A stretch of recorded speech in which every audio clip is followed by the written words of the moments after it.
Good afternoon.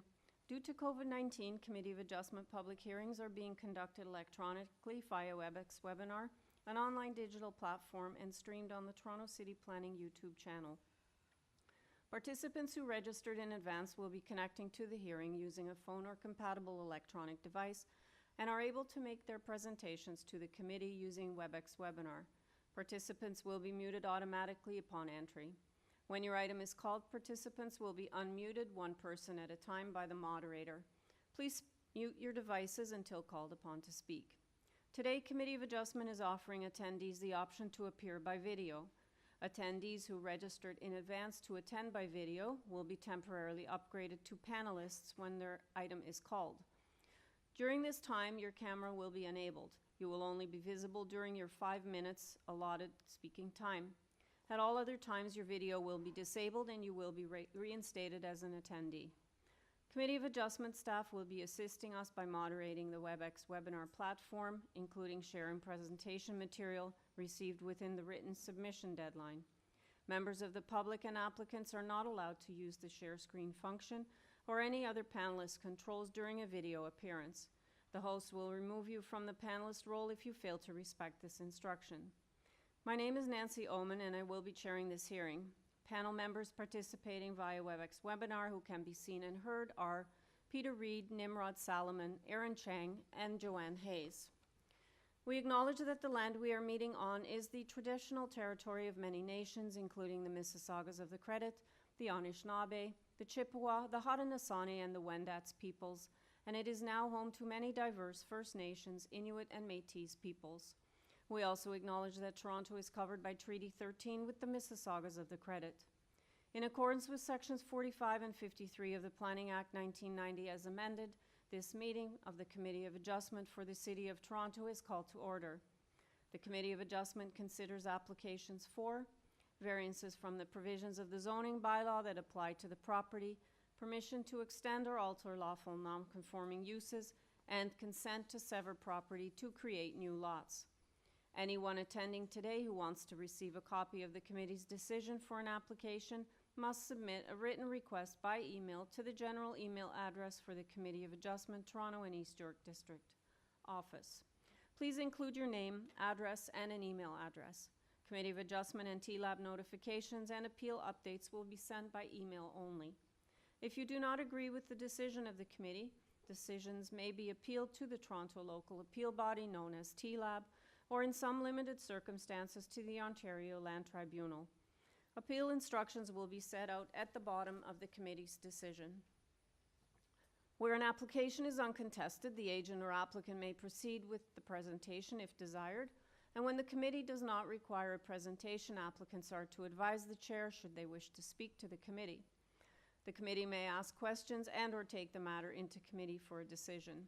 Each speaker, including the applicant or agent, will be given a maximum of 5 minutes to address the committee, and I'll comment when you're reaching the 5-minute mark. When addressing the committee, please speak slowly, clearly state your name and address, and please confine your remarks to the matters outlined in the application.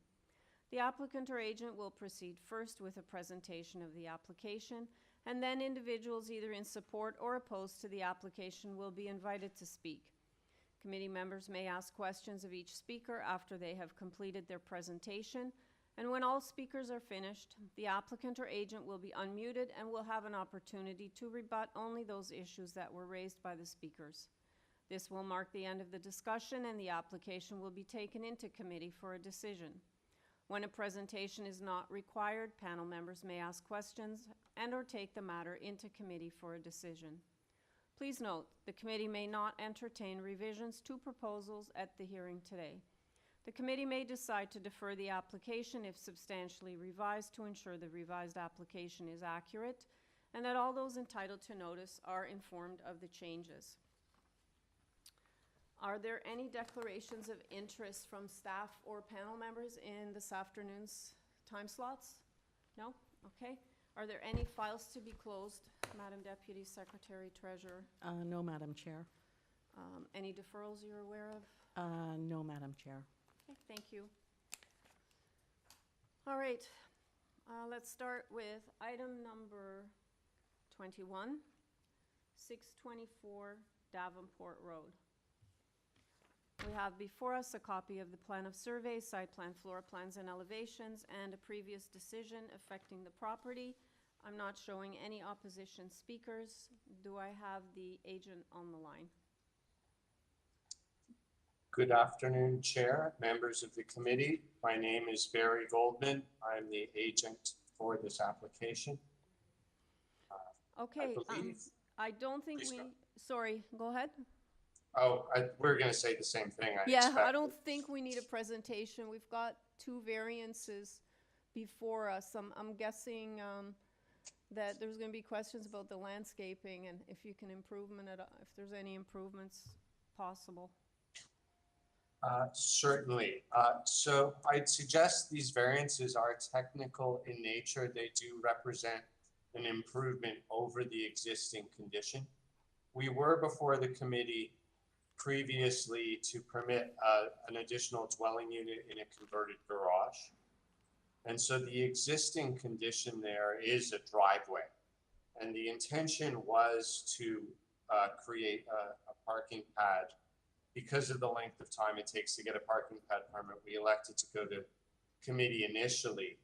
But we didn't realize that the parking pad, the portion of the parking pad that fell on private property would generate a variance, or we would have included that in the committee hearing that we did 2 years ago to permit the dwelling unit. So essentially, we're before you today to obtain the required variances to convert the existing driveway into a parking pad.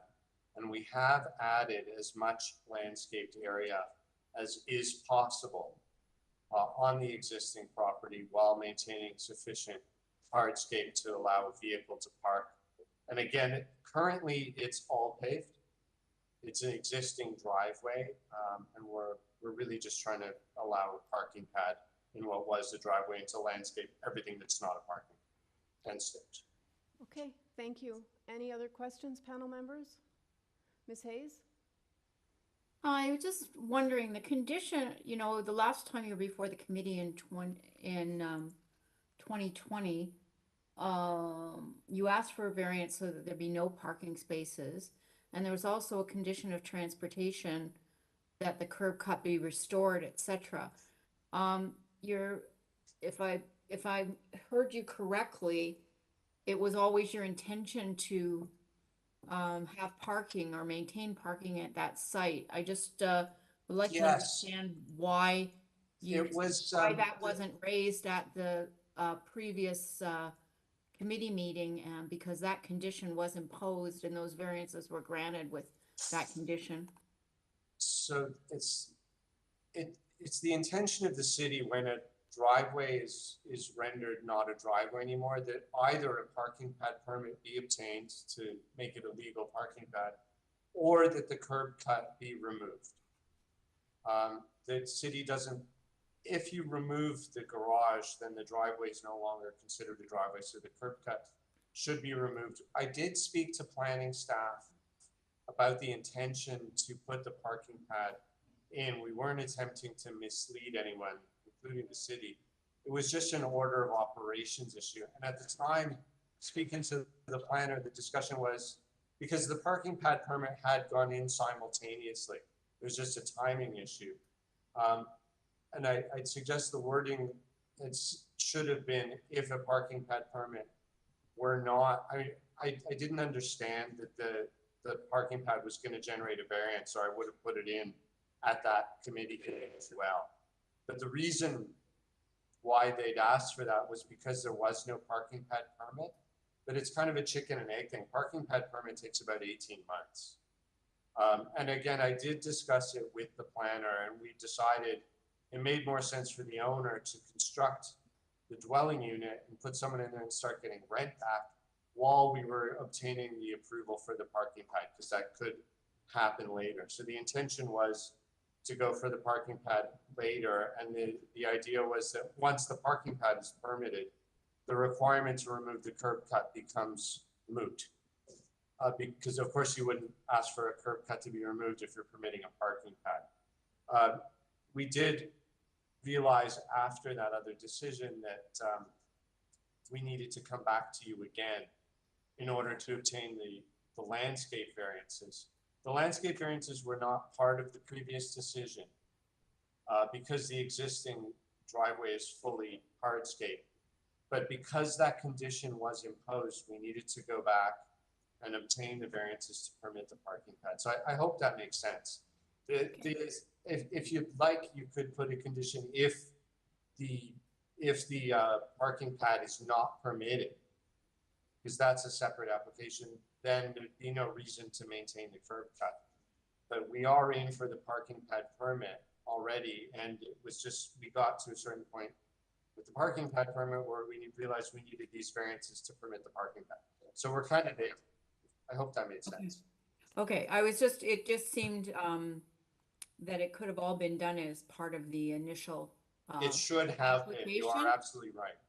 so just wanted clarity around that. Thank you. Mr. Solomon? Yeah, so on that same issue, have you received approval from Transportation Services for the parking pad on the city boulevard? We have an application in, but they can't approve it without these required variances, which is why we're here today. Because typically a parking pad is entirely on city property, and so there's no need to go back to obtain variances because it's all on city property. In this case, the distance from the building to the street is short enough that a portion of that parking pad falls on private property. And that's why we don't have the approval for the parking pad, because we need these variances in order for the city to permit the parking pad. But we have applied for the parking pad about a year ago, and assuming the committee grants these variances today, we will get the parking pad permit. Thank you. Any other questions, panel members? Okay, are we ready to make a decision on this then? Mr. Solomon? Yeah, I think what's being proposed essentially reflects the current situation on the site, and I think the variances are minor, and I would move approval with no conditions. Okay, do I have a seconder for that motion? Mr. Cheng, so motion to approve, moved by Mr. Solomon, seconded by Mr. Cheng, all in favor. That carries unanimously. Item number 22. Number 7, Rose Avenue. We have before us a copy of the plan of survey, site plan, floor plans, and elevations. We have 5 photographs of the subject property, covering letter from the owner, site statistics from the agent.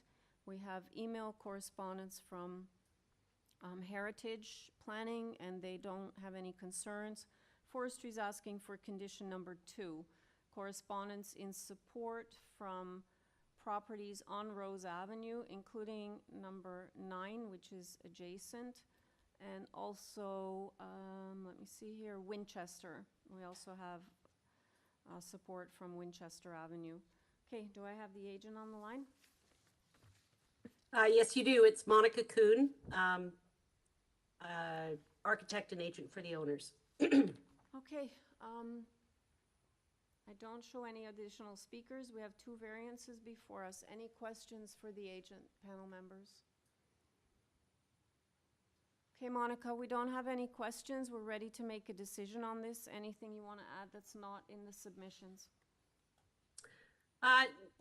No, not really. We do have letters of support from both sides and behind us, so that's good. And we also have already applied to Urban Forestry for an injury permit, so that's taken care of as well.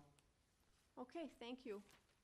Yeah. Panel members, let's take it into committee. Mr. Reed.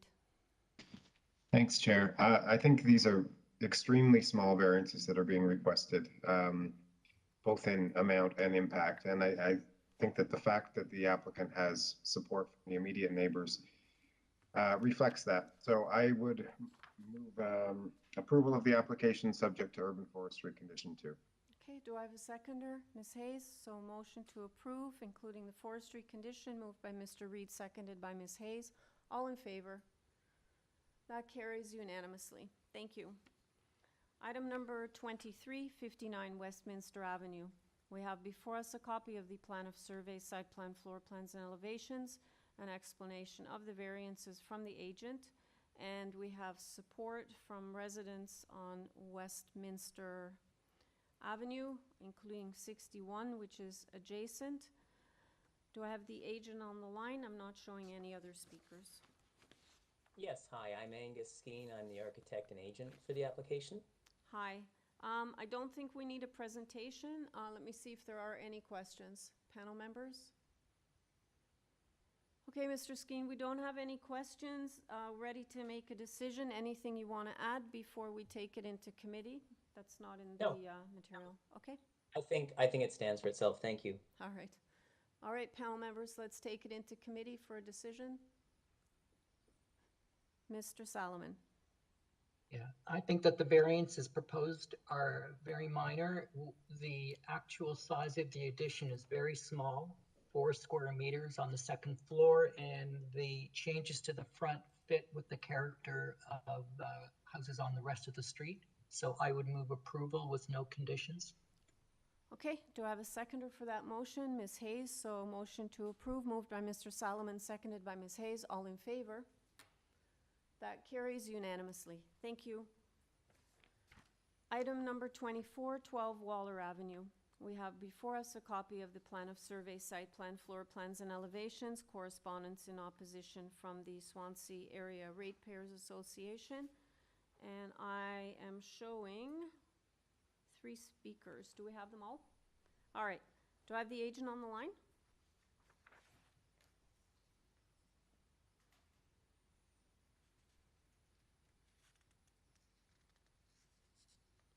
Hi there. Hi, I don't know if you were talking, but I didn't hear you state your name. If you did, if you can please repeat it, thanks. I'm not the agent. I'm actually the owner. My husband is supposed to be speaking, but I'm not sure if he's able to unmute himself. My name is Marcette Okay. Apilado. Okay. Well, I do have opposition speakers, so I do need you to do a presentation, no more than 5 minutes. Are you okay to do that? Yes. Okay, so we'll start the clock now. Go ahead. Do you need us to put anything up on the screen before you start? No, I'm just wondering if my husband is able to talk now. Well, Nanette? yeah, he can. I mean, his name, is it Nanad Radjanovic? Yes. Yeah. Yes. Yeah, sure. I mean, is he able to connect? Is he he should be online. I don't know. I think the staff are just checking Hello? now. Can you hear me now? Yeah. Oh, there. Oh, sorry, I wasn't able to unmute myself. That was the problem. I don't know why. All right, so you have 5 Sorry. minutes between the two of you. Yes. Okay, go ahead. So, okay, thank you. So my name is Nenad Dragenovic. I'm one of the owners of the house, together with my wife, Marcette Apilado. We moved into the house back in 2013, and so we've been living there for 9 years, and we think of it as a place where we will stay forever. We're a family with 2 children, ages of 13 and 14. We would like to build addition to the back of on a second floor or a third floor of our property at the back, and we will like to build the deck in the back and to enclose the porch. That's our plan. Together with when we originally submitted the plan, our existing front yard turned out to be a variance, so we decided to make some changes to the existing front yard. That's basically that. There's not a lot more to say about the additions that we are planning to do around the house. The City of Toronto came back with 6 variances. If you don't mind, I would like to go to those variances. The first one is says the permitted height of main pedestrian entrance above established grade is 1.2 meters. The altered dwelling will have 1.8 meters above the established grade. That's the current situation. That's the house. That's the way the house was built. There's nothing we can do about it. We're not building a brand new house. The second variance says the maximum permitted floor space is 0.6 times the area of the lot. The altered dwelling will have a floor space of 0.89 times of the area of the lot. this is something kind of unfortunate because when we moved in the house, the inspection, the report was describing the house as a two-story house. Now it turned out to be a three-story house. So our first level is what we consider as our basement. And if you look at the drawing, specifically sheets 6 and 8, on the west side and the east side, majority of the first floor is below grade. This is where what you're looking at is the east side, where it's at the grade level is actually where our garage is. So it's kind of very unfortunate that this is something that is counting towards our square footage or the area of the house. So that's why it turned out to be that big. The reality, and we are kind of asking you to consider this variance as we are basically adding altogether around 35 square meters, in the front 9.5 and in the back around 26, I believe, which is only around 17% of the current area of the house. So I don't think it's with all due respect, I don't think it's a major upgrade to our house. It doesn't add like a significant amount of space.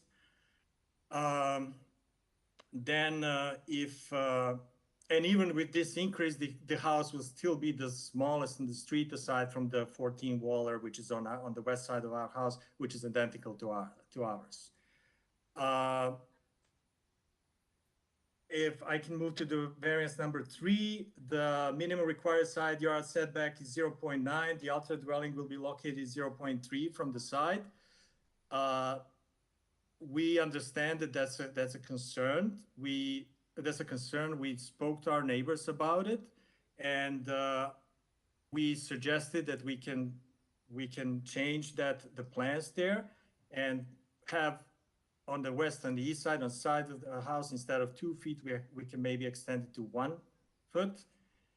I believe we have an agreement on our neighbor from the east side. I don't know what the response will be from our neighbor on the west side. They will probably speak for themselves. I'm not sure who else is present here. If we increase the setback to 0.6 meters on the side, that will take care of the variance number 4, that is actually addressing the roof eaves and the distance of the roof eaves from the lot line. The last 3 variances are related to our landscape. I understand we got the response from Swansea rate taxpayers. We appreciate the response, and we will absolutely take it into consideration, increasing the amounts of soft landscaping.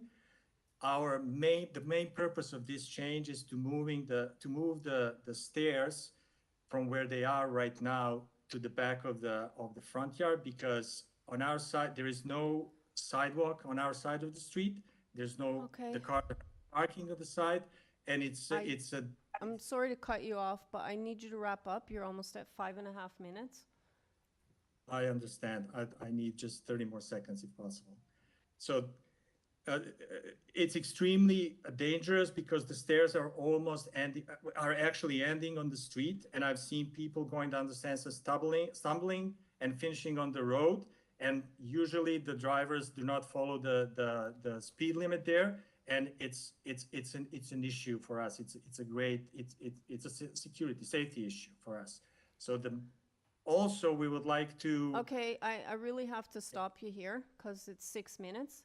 I do want to ask you before I go to the opposition, for variance number 3, did you say you're amending that variance to 0.6 instead of 0.3 meters? That's correct, yes. Okay, so just so the committee knows. So variance number 3, you're amending it to read, the altar dwelling will be located 0.6 meters from the side, both east and west lot lines. Correct. Okay, and then with respect to the softscape, are you making any amendments to that variance or not? We're currently it's at 18%. We would like to increase it as much as possible, at least to bring it to the current situation. Okay, so I need a number though. I need between an, 30, yeah, between so 30, for variance number 7, if you're gonna amend it, the committee needs a number, so I need both the percentage and the square meters that you're amending it to. we are amending it to be at, well, I don't have the square meters, but let's say 35%. Okay, I do need the square meters, so if I go to the opposition now, can you calculate the square meters and I'll get it when I come back to you? Hello? Yes, I can do that, yes. You can do that? Okay, great. So for now, we're looking at 35% for variance number 7. And what is this, that change number 6 also, Madam Deputy? Variance 7 to 35%. Right, what about 6? Would that impact 6? The variance 6 is actually where we are right now, I believe. Okay, So there might be some room there. I would say, if I may add, it would be, so why don't we do this? I'm gonna go to the opposition. If you give me the square meters calculate the square meters for 7 and look at number 6 to see if that needs to be adjusted also. Okay? okay. And then when I come back to you, you can give me the correct amendments for that. Okay, so do you have the first speaker? Joseph, you have been unmuted, and you can also use your video function as well. Super. Am I on? Yep, you are. I just need your name and address for the record, and Oh, then. sorry, Joseph Grzelski, 14 Waller Avenue. Oh, it's 14, not 41? 14. All right, my sheet's wrong here. I was wondering. Okay. Yeah, big difference between 12 and 41. I know, you're right next door. So you heard that they've made an amendment to one variance already. So variance number 3, the side lot line has been changed to 0.6 meters, and they will be making amendments to the softscape also. So right now, 7 is going to go to 35%. We don't need to know the square meters yet, so that's what we'll be looking at. But go ahead, we'll start the clock now. Well, I'm gonna be plain and simple that, I know Nad for a couple of years, and I'm not really against what he wants to do. But number 3 and number 6 and 7 are the ones that concern me. So yes, he's making amendments, but until I see it on paper, and I'll make my decision at that time. But right now, where it stands, he's encroaching, and that's new shadows, and if I decide to do the same thing he's doing, I won't be able to do the same thing unless it's amended at the same time. Okay, I'm just so looking down the road for myself, right. because I do want to do the same thing as he is doing right now. And with that center section, with that addition between the houses, if I agree to whatever he does, I would like the same thing on mine. Okay, well, I can't speak to that until you come to committee, but whatever amendments he's making now is what the. I'd be willing to look at. I have no problem with that. But that's what the committee would be making a decision on, would be on the amended application. Well, like I said, right now I'm in opposition on it. I don't have that on paper and I want to see it. Okay. Is there anything else then that you, Like I said, the 6 and 7 is the same thing. I've got issues with that, but also hearing that the Ratepayers Association is involved as well. I can confer with them as well. okay. I'm not really sure what to say, because if when amendments are made, and they're improving conditions, then the committee looks at the application as amended, right? So that's what would be approved or denied. And, if you want to see it, then before a decision Well, I'm not trying to be a stickler here. I'm all for improving a home and all that. Yeah. Our houses are identical. So I see what he's doing on the inside. I've got a few questions. Now he's got a vaulted ceiling in there. I mean, I could speak with my neighbor on this, but I'll do it right out front. the roof will be extended to the back. Now he's putting up a vaulted ceiling. Is the roof being higher, or is it still going to be the same roof line? I don't know. He can address that question when I have him back after I hear from the next two speakers. Okay. Is there Well, I any, said, any I'm other, any open, other I'm questions? open to what he wants to do, Okay, but I need to see it. all right. If you have no other concerns or questions that you want him to address, then I'll go to the next speaker. Yep, you can go ahead. Okay, thanks, Joseph.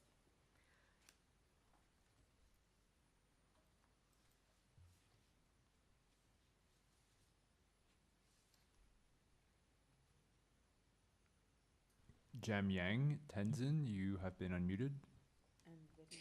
All right, can you guys hear me? Yeah. And you can also use your video as well. Yes, I can.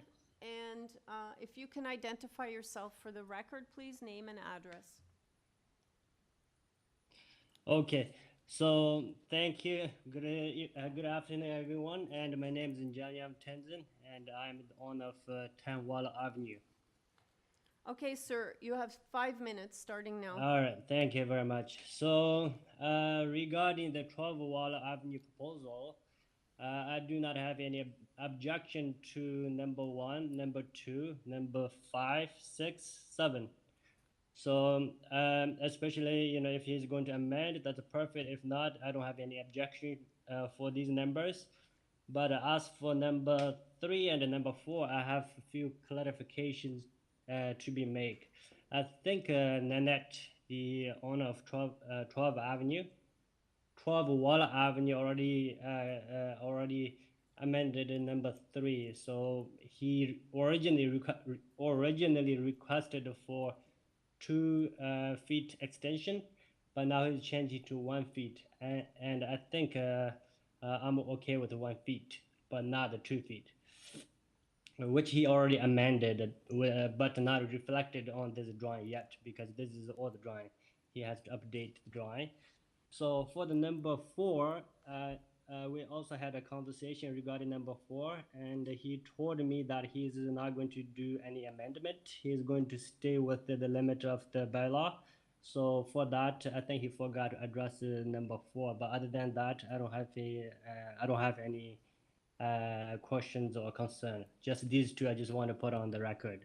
Okay, just to clarify, did you just say that he told you he was going to comply with the bylaw? For number 4, yes. Yeah, for the eaves, okay. Yes.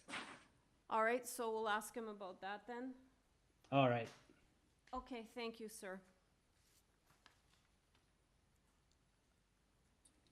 Okay, do you have Mr. Singh?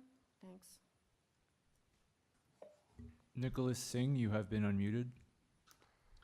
Hello, committee. Good afternoon. Nicholas Singh, Swansea Area Ratepayers Association.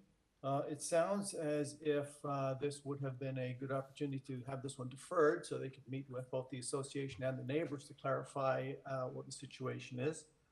However, if we're going ahead, the association is concerned with the cantilevered nature of the 3rd floor. Normally when you get up to heights this high, you're talking about setbacks to satisfy privacy issues and crowding issues. Here we're going in the opposite direction, and instead of setbacks, we're talking about cantilevering over the side, which in itself is driving the requirement for the setbacks and also a bit on the GFI. We understand that the 3rd story classification is because of the elevation of the basement, and we're not extremely concerned about that. We just know that it is contributing to that. So we don't believe that this type of expanding on the upper floors is desirable. We don't believe it meets the 4 tests. It's also not desirable for the neighborhood in terms of crowding the neighbors and of course for overlook. So we don't believe that that meets the 4 tests and should be refused on that basis. Moving to the driveway, of course there are several issues around the driveway. It's uncharacteristic to have something this wide. It does look as if it's going to be able to accommodate several parking spots on this driveway, again, which is not characteristic of the neighborhood. In addition to that, there are the other concerns about climate change, runoff, and green space. which run contrary to the city's efforts to try and reduce these things. And again, it is not desirable. I understand there's some reduction to the driveway. I'm not clear on how much that is. I don't believe that at this point it would be sufficient. So we remain opposed on that basis. And again, we don't believe that these variances would meet the 4 tests, and we believe they should be refused by the committee. Thank you. Okay, thank you, sir. Okay, do you have the owner back, please? Yeah, hello, I'm back. Hi, before you address these concerns, I have a couple of things. I heard one of the speakers saying that you were planning to remove the eaves variance. Is that correct? Number 4? Well, what I was saying, if we are moving, sort of increase the setback from 0.3 to 0.6 meters. Right. Take care of the variance related to the roof eaves because it will be more than 0.3 meters Right, away from. so you don't need variance number 4, so you're removing it then? Right? You don't need it, or you do? Is that the question for me, or? Yeah, it's a question for you, because we're looking at certain variances, and I'm hearing all kinds of things here with like changes, and it sounded like that variance was going to be removed because you're going to comply, is what you're saying. Yes, so you yes, don't yes, so you don't need it, exactly. right? So you're deleting variance number 4, right? Yeah, if I have that ability, yes, I'm deleting because it's gonna be taken care of with the change, with the update to the variance number 3. Okay, and then I just heard another comment about the driveway. Are you making amendments to the driveway width for that variance? Is there anything? What we are going to make the amendment is with the soft landscaping area. The driveway width is pretty much at the same level as it is right now. However, we're planning to add soft landscaping, more soft landscaping to get closer to what is required. So are you amending that variance then? I'm amending that variance, and I can reassure everyone that it wasn't our intention to have additional parking space or anything like that. Okay. My wife is the gardener. If you look at the picture of our sign posting, you will see that there are a lot of flowers in front of our house, and That's fine. I need you to tell me what you're amending variance number 5 to. I'm not amending it because that's the current situation of our driveway. Okay, so you're not changing the driveway width? Yes. Okay. All right. Now, what about, so variance 7, you're going to 35%, and did you figure out the square meters? The square meters will be, let's say, between 9 and 10. Maybe it's not precise. No, I don't need, it's got to be an exact number. Let's put it at 10 then. Okay. And then what about number 6? Is there any change to that or not?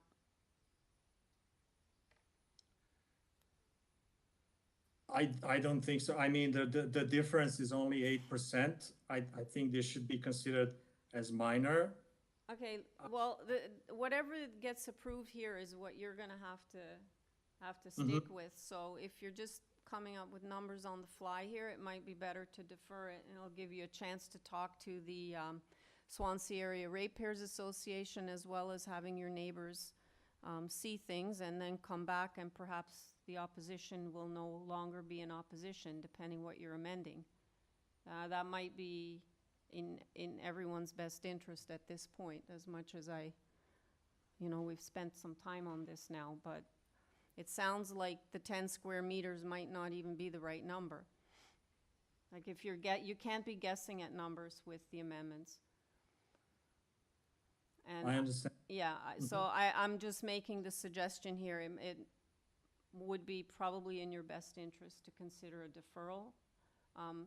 Staff, do you know how quick you can get it back on, assuming the changes come back quickly? We're currently booking for November.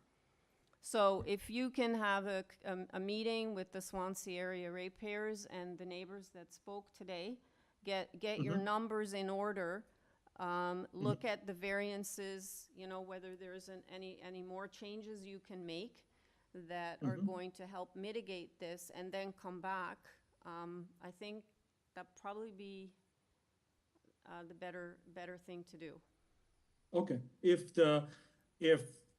this is gonna, if I do all those things, then most likely, you know, we will have another meeting in November, looks like. I'm fine with it. Yes. Right, but I strongly suggest that you get together with with Mr. Singh and the other two speakers beforehand, just to show them, you know, the changes on the plans and everything, and then come back, and hopefully, you know, there'll be some consensus with everything here. Absolutely.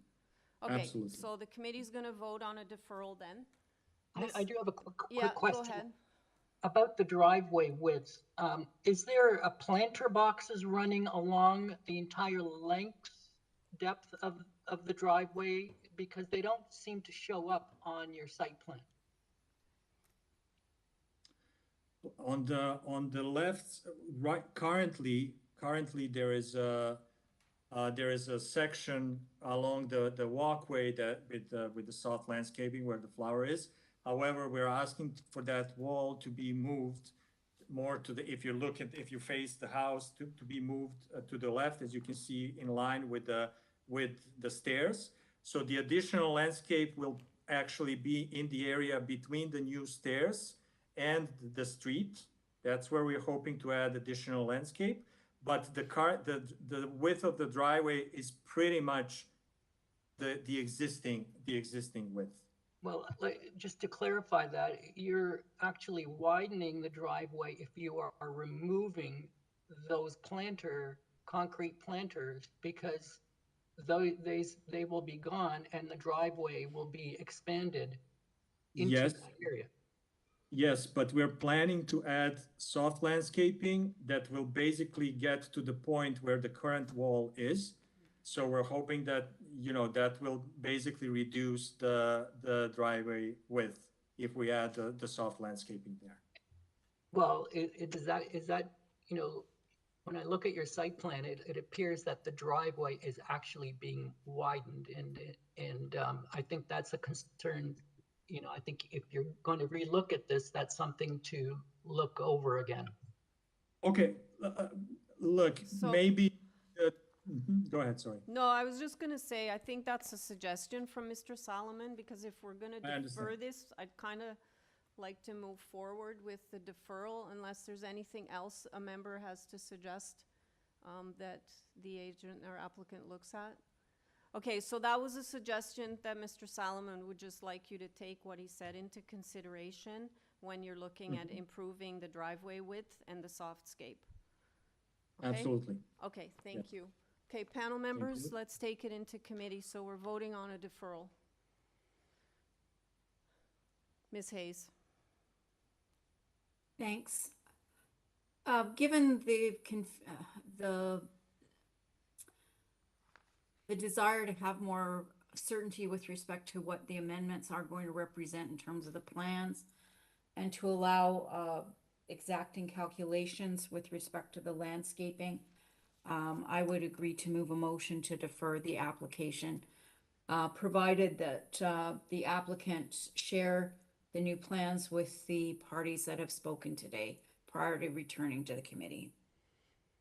Okay, do I have a seconder for that motion? So, Mr. Reed, so the motion to defer with for all of the reasons stated by Ms. Hayes, moved by Ms. Hayes, seconded by Mr. Reed, all in favor? Okay, that motion carries. So to the applicant, the sooner you do this and bring everything back, the sooner you can get on an agenda. And thanks, everybody. Okay, item number 25. 305 Lauder Avenue. We have before us a copy of the plan of survey, site plan, floor plans, and elevations. We have one form letter in support from 314 Lauder, and we have correspondence in support from 307, which is adjacent. And I believe that's it. The additions on the existing footprint. We have one variance before us. Do I have the agent on the line? Good afternoon, Chair, members of the committee. It's Barry Goldman again. I'm the architect and agent for this application. I believe the application before you is minor and meets the 4 tests. I'm happy to make a presentation if you like, or answer any questions if you'd rather.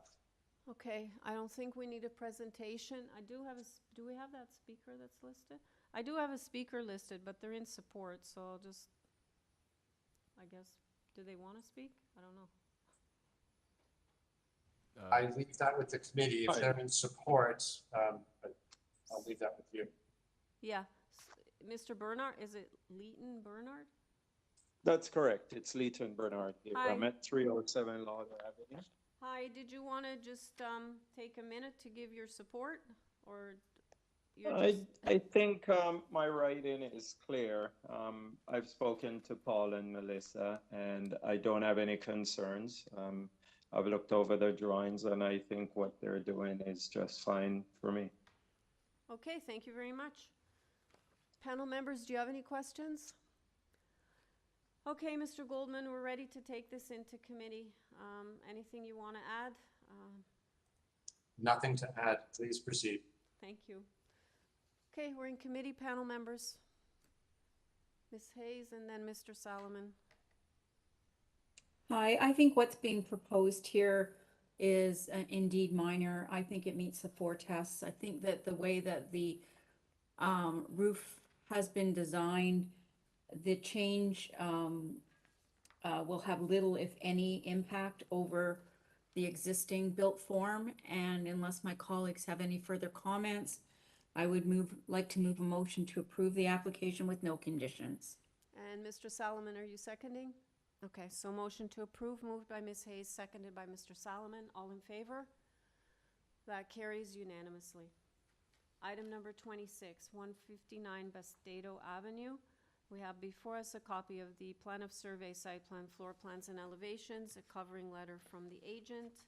I don't show any additional speakers and no conditions, and we have 2 variances before us. Do I have the agent on the line? Yes, this is Shahid Danawati. I'm the agent for 159 Bastedo Avenue. Okay, anybody have any questions for the agent? All right, sir, we're ready to make a decision on this. Anything you want to add before we go into committee? No, ma'am, thank you. I'll answer any questions that the committee has. No, we don't have any questions. We're going to take it into committee and make a decision on this. Thank you. Okay, we're in committee. Mr. Solomon? Yeah, what's being proposed is very minor. It's to enclose the existing balcony. The increase is only about 138 square feet. I believe the variances are minor, and I would move approval with no conditions. Okay, do I have a seconder? Ms. Hayes, so motion to approve, moved by Mr. Solomon, seconded by Ms. Hayes. All in favor? That carries unanimously. Item number 27, 96 Hastings Avenue. We have before us a copy of the plan of survey, site plan, floor plans, and elevations, a covering letter from the agent. Forestry has condition number 1, I believe. They have a report dated August 29th. And we have 2 form letters in support from number 95 Hastings and 189 Leslie. I don't show any other speakers other than the agent, and we have 1 variance before us, which is extremely minor. Okay, do I have the agent on the line? Yes, good afternoon. My name's Heather Asquith. I'm the architect and agent for the application at 96 Hastings Avenue. Okay, hi Heather. I don't think we have questions or need a presentation. Okay. Nope. So is there anything you want to add that's not already in the submissions before we go into committee? No, I don't think so. I think the information is pretty clear. It's a minor variance, and I think the proposal meets the 4 tests. It's probably the most minor one we have on the entire agenda for today, I think. Okay, we're in committee, panel members. Okay, Mr. Reed. Thanks. I agree. This is a minor variance, and I'd like to commend the applicant because it's very rare we see a new build that just has 1 variance being requested, and it's just FSI. So I think there's obviously been good work undertaken here. I move approval of the application with no conditions. I think there's a forestry one. Yeah, forestry, there's a report, August 29th. Okay, sorry, I missed I that. think So it's with the, condition one. It may have come in Okay. the sub. Okay, Mr. Solomon, did you want a second? Okay, so that's moved by Mr. Reed, seconded by Mr. Solomon. All in favor? Okay, that carries unanimously. Item number 28. We have before us a copy of the plan of survey, site plan, floor plans, and elevations. We have isometric drawings, 3 photographs of trees, a covering letter from the agent, correspondence from number 27 Summerhill, and that's support. And we also have support from both adjacent neighbors at 24 and 28 Summerhill, not showing any opposition speakers, and we have 2 variances before us. Do I have the agent on the line? Yes, you do. Good afternoon, Madam Chair, committee members. Colin Rabnett, I'm the architect and the owner of 26 Summerhill. Okay, good afternoon. Let's see, any questions, panel members? Okay, sir, we have no questions for you.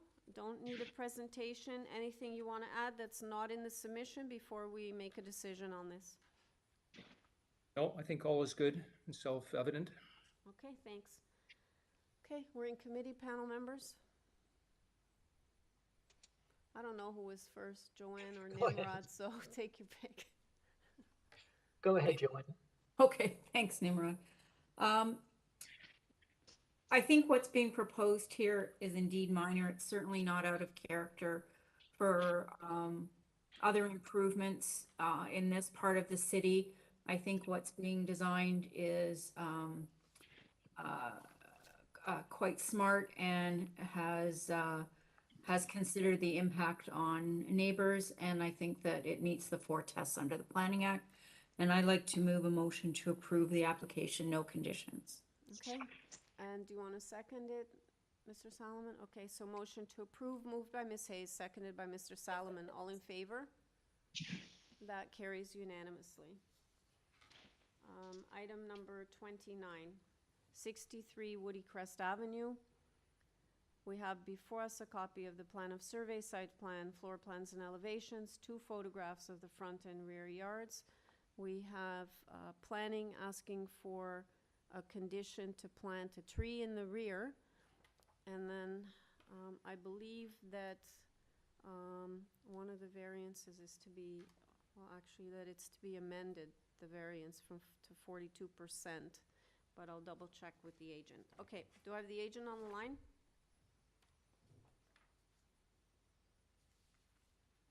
Hello? Hi. Hi, this is Nafis Angiabadi. I'm the agent. My address is 50 Apple Orchard Path, Thornhill. Okay, can you just confirm that what I read, you're amending the variance to 42% equaling 432.33 meters square? Yes, correct. Okay. As per planning recommendation. Right, and that's what's showing in the revised site plans, right? Yes, Okay. correct. Okay, thanks. Pamela? Madam Chair, can I just clarify? I think the it was square feet, not square meters, 423. The square meters, I think, read 40.1 square meters. 40.1, okay, thanks. Can you just confirm that it's 40.1 meters square? Yes, correct, for 39 square feet. Okay, thanks. Thanks, Nimrod. Okay, any questions, panel members?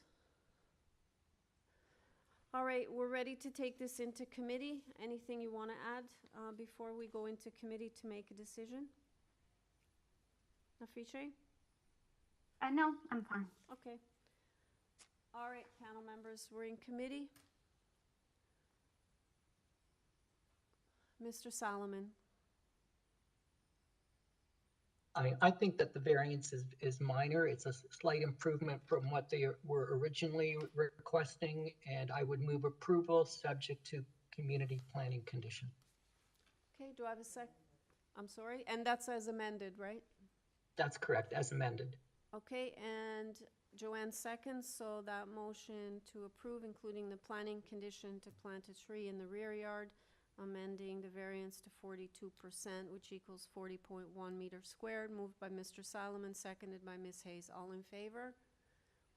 That carries unanimously.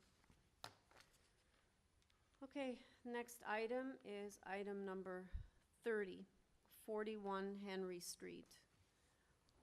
We have before us a copy of the plan of survey, floor plans, site plan, floor plans, and elevations. We have a copy of the zoning bylaw and a staff report from community planning that is asking for 2 conditions.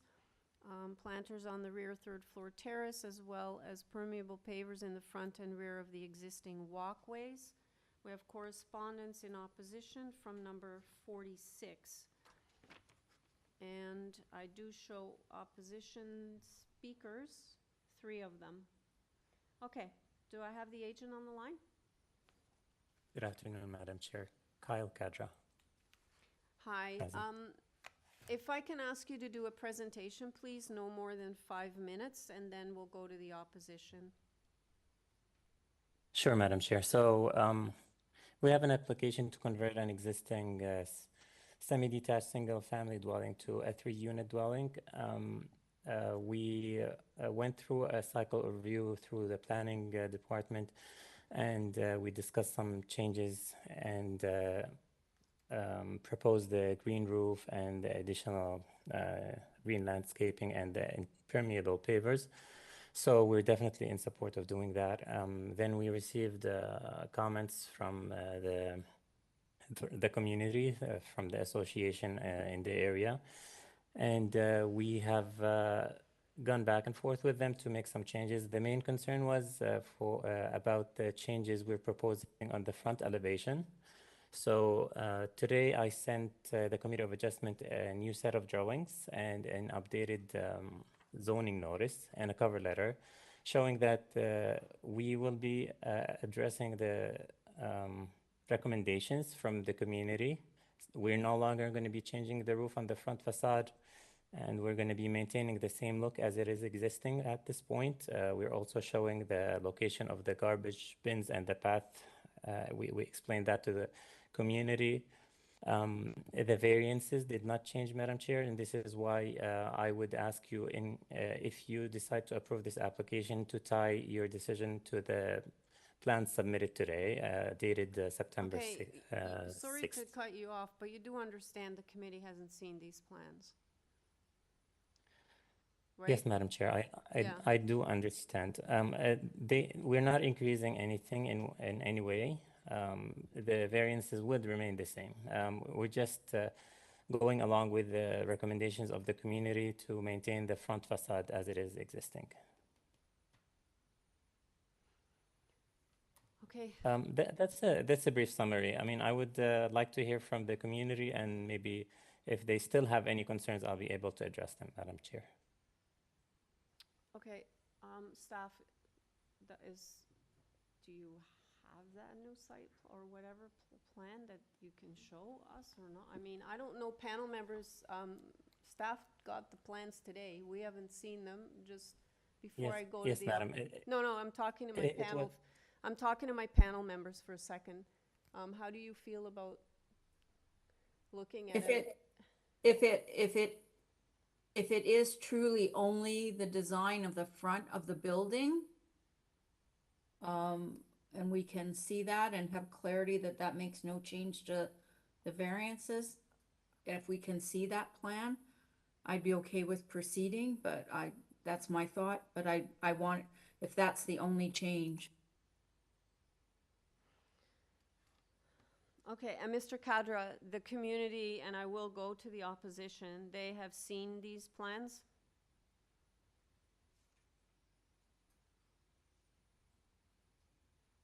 Yes, Madam Chair. We have shared all the updates, and they have been copied on all communications with the Committee of Adjustment, too. Okay, well, let me go to the opposition and see what they have to say then, and then we'll go from there. Sounds. Okay, do you have the first person? Through you, Madam Chair, the first registered speaker of concern was previously connected. I reached out to him and he hung up. So we'll be moving to Anna Okay. Buknia. Good afternoon. My name is Anna Buknia, and I live at 46 Henry Street, which is kitty corner across from the development in question. Both my husband and I had registered, but I will be speaking for both of us. Okay. So I had initially 4 concerns. It was the change of the roof line, it was the 2 entrance doors at the front, it was the less reduction of soft landscaping, and it was also the garbage disposal. Now, I received a copy of Kyle's new plans just before this call, so I haven't had a chance to look at them closely. But it seems that he is addressing the change of the roof line so that the Victorian peak that has already been removed, that will be restored, and that the entrance door question has also been addressed. The garbage disposal, I don't know if there was any agreement in writing regarding the garbage disposal, which if it is as he proposes, that is acceptable to us.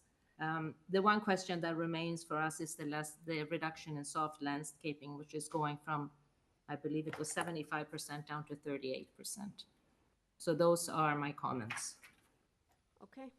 Thank you very much. Panel members, any questions of the speaker? No? Okay. Do you have the third one? Hello, Hi. it's George Trainey. I just need your address for the record also. I'm George Trainey. I live at 58 Henry Street. It's across the street. I'm also chairman of the local elected Baldwin Village Community Association. Okay. And Kyle and I have been back and forth all week. All right. Part of the issue was that the roof line wasn't included in the original 7 variances, which I had a huge issue with. But he was good enough to address it and our concerns and removed it completely. So it's, number one, it wasn't one of the 7, so it's neither here nor there now that it's not in the drawings as of September 7th. And he changed the front door from 2 single doors, one entering the first floor and one entering the second floor, so that from the street we'll now see just 1 door, so that's great.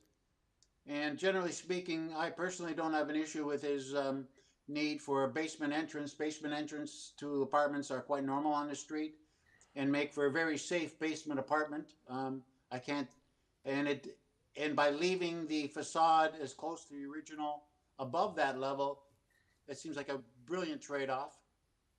And his suggestion of, our issue was with the soft landscape in the front that, so now you add garbage containers. Now, where do you put the garbage containers? You have even less soft landscape. So he just said he'd make a spot in the back and put that. So I think, as a community, we know intensification is here, and by intensifying from the peak back and increasing length and a little bit of density, it's actually a positive thing for a neighborhood. It's better than 30-story condos. So I think the architects worked very hard, and I'm sure they like to get this project going. And as a neighborhood, we don't want any more empty buildings. We want these things constructed, and I'm happy we don't put this off. And we have enough empty buildings waiting for decisions. But we need to get life back onto the street. Okay, so I thank you for your time. So you've seen those plans then that were sent in today also? Yes, basically, yes, I have. I'll take that back. I'm looking at it right now. The proposed front elevation is extremely acceptable. And I don't see any of the proposed third roof line change that he did have. And that may come in the future, but at the present time, I'm happy to say that he's removed it and improved the front door entrance so that I don't know if you're sure, if you know Henry Street, we're very fortunate to have this Victorian style from 1872, but somehow has been able to sustain itself. So if we can sustain these looks and have intensification, as a neighborhood, we're on board. Okay, thank you very much. Any questions for the speaker?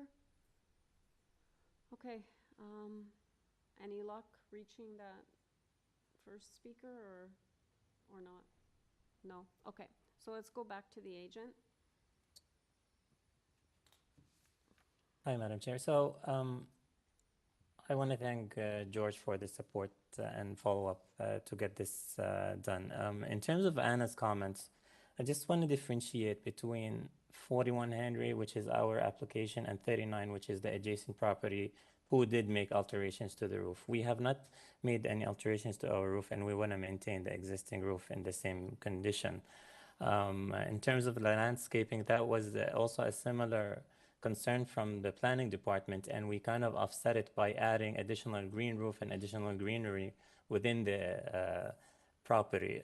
So I'm hoping for everyone to see that we kind of made up for that, and in a positive way that would actually add value to the community. Thank you very much. Okay, panel members, do you have any questions? Ms. Hayes, and then Mr. Solomon. Okay, just want some clarification. So variance number 7, you said you weren't changing any of the variances, but from variance 7, the last sentence, given the changes in the plans that were submitted today, should that sentence have the words "and the alterations to the roof line" removed? Because it's only the basement walkout now, because you're not altering the roof line? Yes, I would actually follow the, if I may suggest, replacing the wording of this variance, replacing it with the wording that is applied on the zoning notice that was submitted today. So it wouldn't include the changes to the roof line. But we still do need this variance because of the front entrance. No, I understood that, but I just want to, but because the roof line isn't being altered, that portion of the description in terms of what the variance, this application represents, that should be, that portion of that sentence can be removed because you are no longer altering the roof line, correct? Yes, Ms. Hayes, yes. So Okay. what is the staff, I saw the zoning notice flash now, the new one. What's the wording in there?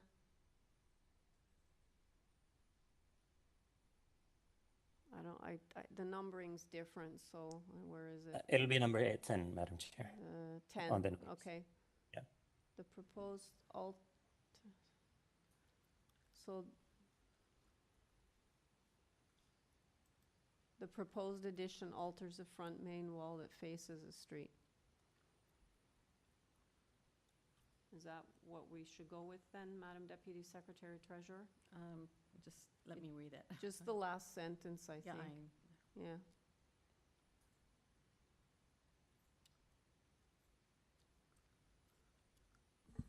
So the difference between the notice or what's before committee is it's the front basement walkout alters and will alter and add to the main wall that faces a street, whereas the zoning notice only speaks to alters the front main wall that faces a street. Right, so can we replace that after "in this case"? The proposed addition alters a front main wall that faces a street? That would be the same as the zoning notice. Change at the front, just to confirm, is the basement walkout. There's nothing else that's changing. So then So why can't the public hearing? alterations. Sorry. So why can't it just say, in this case, the front basement walkout will alter and add to the main wall that faces the street? I don't think it has to be that complicated. But. That works as well, Ms. Hayes. Okay. So I had one further question then.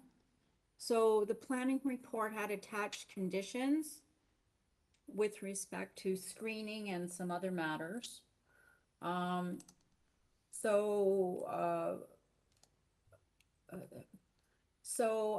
We would have to, if the committee were to approve this application,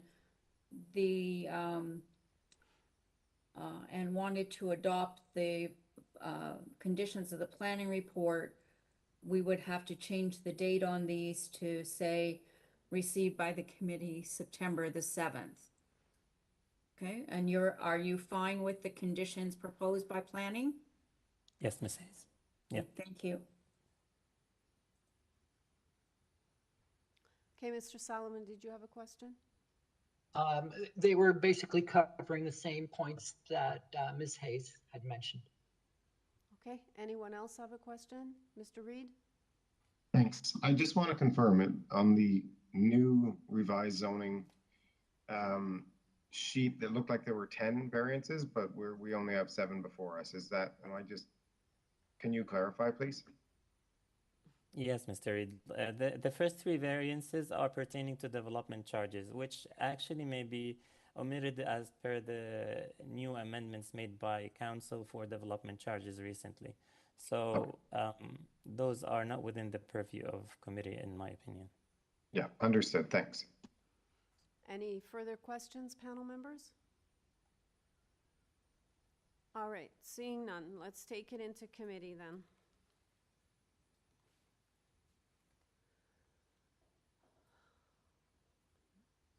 Ms. Hayes. Thank you. Although late in the game, I do appreciate that the applicant has worked to address some of the concerns of the neighbors, and that what is being proposed is more satisfactory to them. As a whole, I think the variances as amended being requested are reasonable, not out of character, and I think will add some enhanced density and revitalize to the structure. And if my colleagues have no further comment, I'd be prepared to move a motion to approve the variances as amended, meaning the wording in variance number 7 to take out and alterations to the roof line and make it subject to the planning conditions, but tie it to the plans received September the 7th. Okay. Do I have a seconder for that motion? Okay, Mr. Cheng. So a motion to approve is moved by Ms. Hayes, including the planning condition, tying it to the plans received September 7th, and amending the wording in variance 7. So moved by Ms. Hayes, seconded by Mr. Cheng. All in favor? That carries unanimously. Item number 31. 59 Standish Avenue. We have before us a copy of the plan of survey, site plan, floor plans, and elevations, 2 photographs of on-site trees, a covering letter from the agent, previous decision affecting the property. We have support from, we have 10 people that signed a form letter. We have opposition from number 50 and 54 Astley, and somebody who did not provide a name or address. And I'm showing 1 opposition speaker. Do I have the agent on the line? Hello. Hi. Your name, Hi. sir? Can you hear me? Yes. Can I have your name, please? My name is Lakman Azar. I am the project architect with Line Architect Inc. in Toronto. And I understood that the owners, Dave and Irene, are also attending, and they wish to speak. And at this point, I'm not sure if they're able to speak, but if that is the case, I would like to ask Dave to do a quick introduction, and then after that, I'll be happy to provide some highlights on this application, and then Okay, with sir, you answer questions. You basically have 5 minutes between the 2 of you, so I don't know how you want to split it up. I'll reset the clock because, but yeah, it's one speaker, like agent or owner, or if you want to combine it, then. Yeah, I let Dave go ahead, and then I'll speak after that. Right, you'll only have whatever time's left then, because I do have an opposition speaker, so I need a presentation. So are you doing that, or is the owner doing it? I will doing the presentation, but I think we will be very quick and be able to that's make fine. a presentation. So after the owner introduces himself, I'm going to start the clock, okay? All right, do you have the owner? Okay. Yes, I'm here. Can you hear me? I can. I just need your name and address for the record. Sure. Dave Golikov and 59 Standish Avenue. Myself and Irene, my fiance, bought this house last year. Unfortunately, this existing house is in poor condition, and we opted to replace it with a new home for us, for 2 kids, and our 2 mini dachshunds, Toby and Hank, and also my dad, who is soon to be needing care. I work from home. Irene does as well sometimes, so that's an important consideration for us. Space has become a priority for all of us. You know, I think we know we spent a lot of time at home during this pandemic. I wanted to speak because I have gone door to door. I've spoken to many of the neighbors. We've considered their input throughout this entire process in preparing this current design. I've done extensive research in the neighborhood for the precedent that was submitted. I know we're short on time, so if the committee so desires, I'd be happy to go through that later on. We have an environmentally friendly design, permeable front yard, green roof. These are things that the City of Toronto and the province and federal policies all encourage. And that's about it for me. Just thanks for your time. We're hoping for a favorable decision so that we can move forward with building a home where we can plant our roots in the neighborhood. And with that, I'll turn it over to Logman, who is our architect, and he'll go over the proposed design. Okay, you have about 3.5 minutes left. Go ahead. Okay, just the highlights are that the one variance is for increasing the square footage of the house, and this increase represents basically 2 levels of living spaces on the first and second floor. Each floor is about 100 square meter, together 204, and then we have a third floor, so-called third floor addition on top to provide access to the roof and the green roof. And that component, which is only a small component of the floor plate, is adding to the square footage of the building, and consequently we are asking for 9.6 instead of 60. So I'm just highlighting that the total square footage of the living spaces is about 200 square feet, and this is by far not a very big house, and a small house to accommodate 4 bedrooms for the new family. And we have a setback request for setback reduction on the north side. Currently, the existing building has 10 centimeter. We are proposing to provide 45 centimeter, which is less than 90 centimeter required. But this is a very narrow lot, and that allows us to accommodate the bedrooms and a corridor and a stairway reaching to the second floor. The other variance is about the height.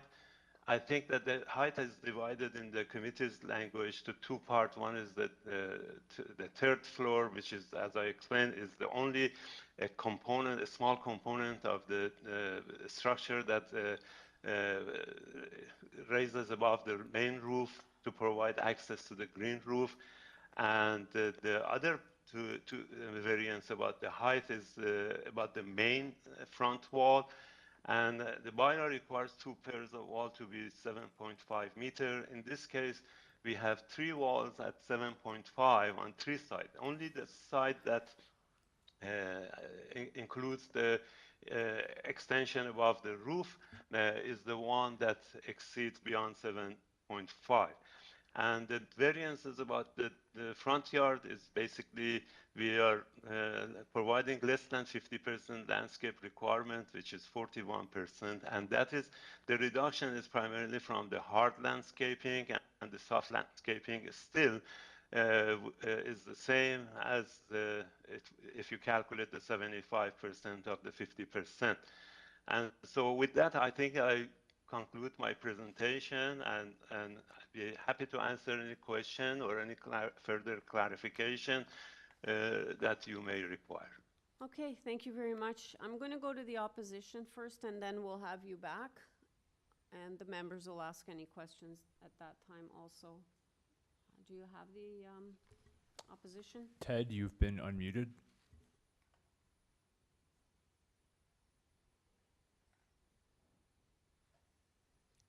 Mr. Nation? Yeah. Hi. Can you just Hi, well, I just need you to state your name and address for the record, then we'll start the clock, okay? And then you'll have 5 minutes. Go ahead. Well, I haven't actually asked to speak, but I am at 61 Standish Avenue to the north of 59. So Dave reviewed the plans with us. And as much as, you know, we're very concerned about the how deep they go in the back, because that will cut off our light. They're not asking for a depth variance. And we're confident that by not having a full third floor, that it's not going to block out our light.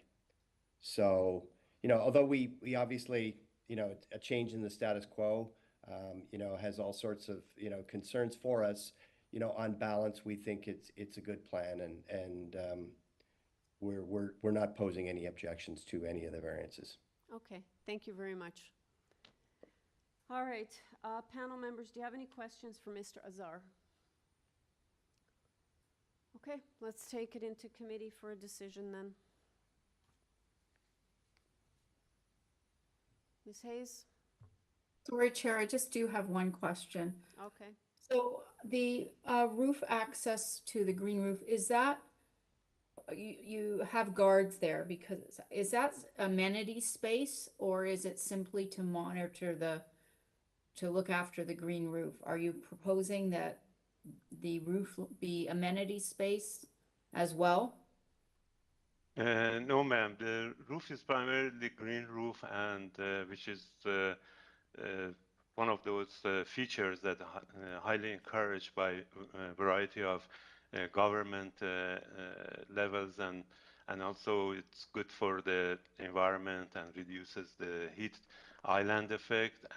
But it does require maintenance and access, and so the space up there is for primarily accessing the green roof for maintenance. It's not designed, the green roofs generally are not designed for occupying, but we need to have some safety features there for maintenance and access to the roof, and it's no longer considered, ma'am, that using ladders are not very safe, and so this is why we have a stair access, and there will be space enough to store fertilizer or variety gardening equipment, but that's about it.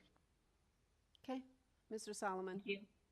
Yeah, that roof access seems quite large. I think your data sheet shows it's 36 square meters in total size. It seems to be much larger than what a staircase would be. So can you kind of explain that?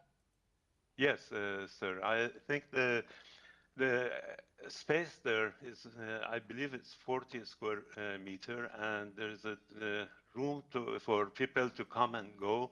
And this is the gardening and the maintenance of the green roof is something that requires some equipment, and if they grow some vegetables and things like that, they need to maintain some topsoil and some gardening equipment, and that is what that space is for. It's not programmed for permanent occupation. So when I'm looking at the drawing, that portion on the third floor of enclosed space, it seems to be large. You said, I think 14 square meters. Is that what you were saying? Well, actually, let me, if you, ma'am, Chair, could you enlarge that drawing a little bit, because there is a number right under it indicating the square footage of that space. If you scroll, yeah, that's 36 square meter. That's right, what that's it is. That's what I had said originally, and then essentially that third floor access seems to be quite large. That's really much larger than simply a staircase. I don't understand why you need such a large third floor just to have a staircase to get access to the green roof. Well, I think that, you know, as I said, there could be the reason for holding seeds or growing material, and some irrigation equipment, and pruning, and so gardening equipment can be there. And I think that this is really, sir, you know, we design many buildings, and a lot of these utility spaces are unfortunately undersized, assuming that there is no people going there, and it's often protested by the maintenance crew and workers that there's not enough space for them to go up there and do things.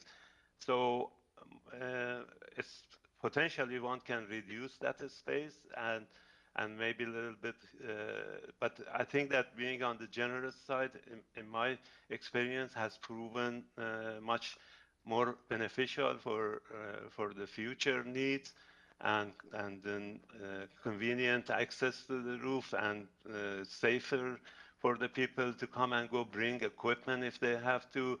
So that is the reason why we have it the size we have it. Of course, it's not written in a stone. We can always make it a little bit smaller.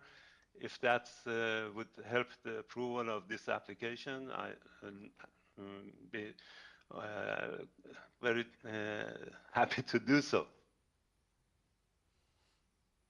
Any other questions, panel members? Okay, let's take it into committee for a decision then.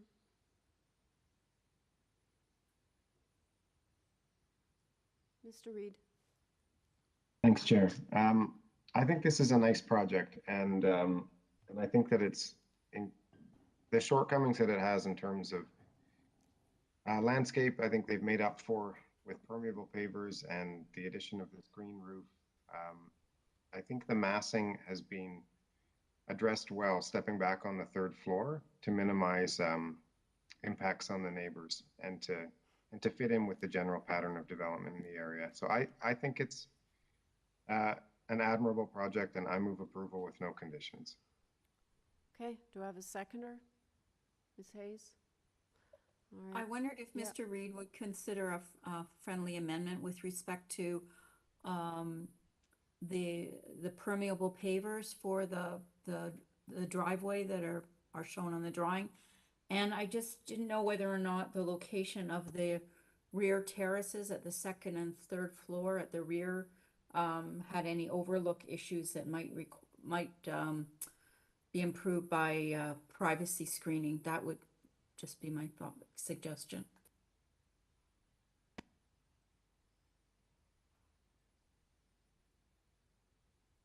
You're muted. Pardon me.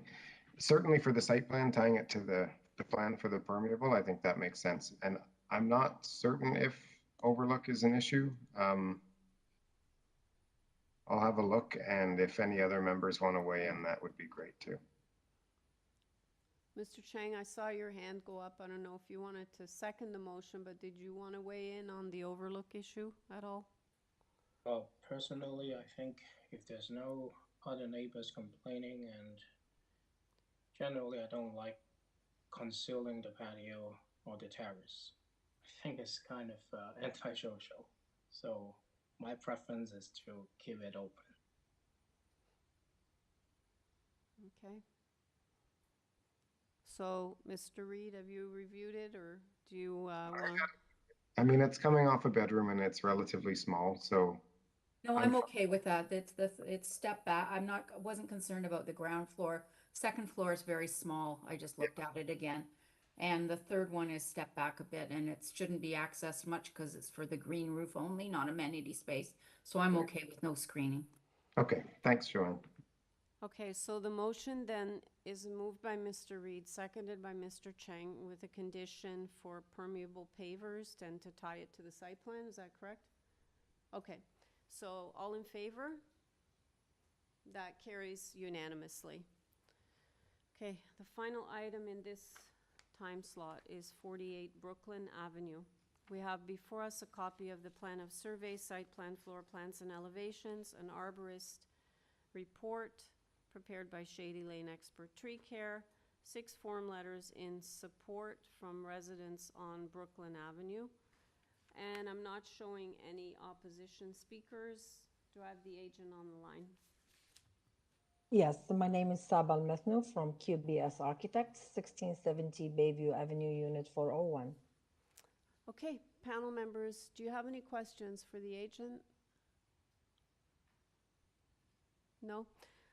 Okay, Saba, we're actually ready to make a decision on this. We don't need a presentation. We're ready to go into committee. Anything you want to add before we make a decision on this?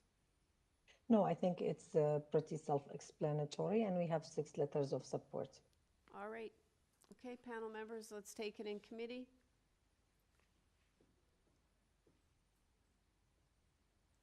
Mr. Reed?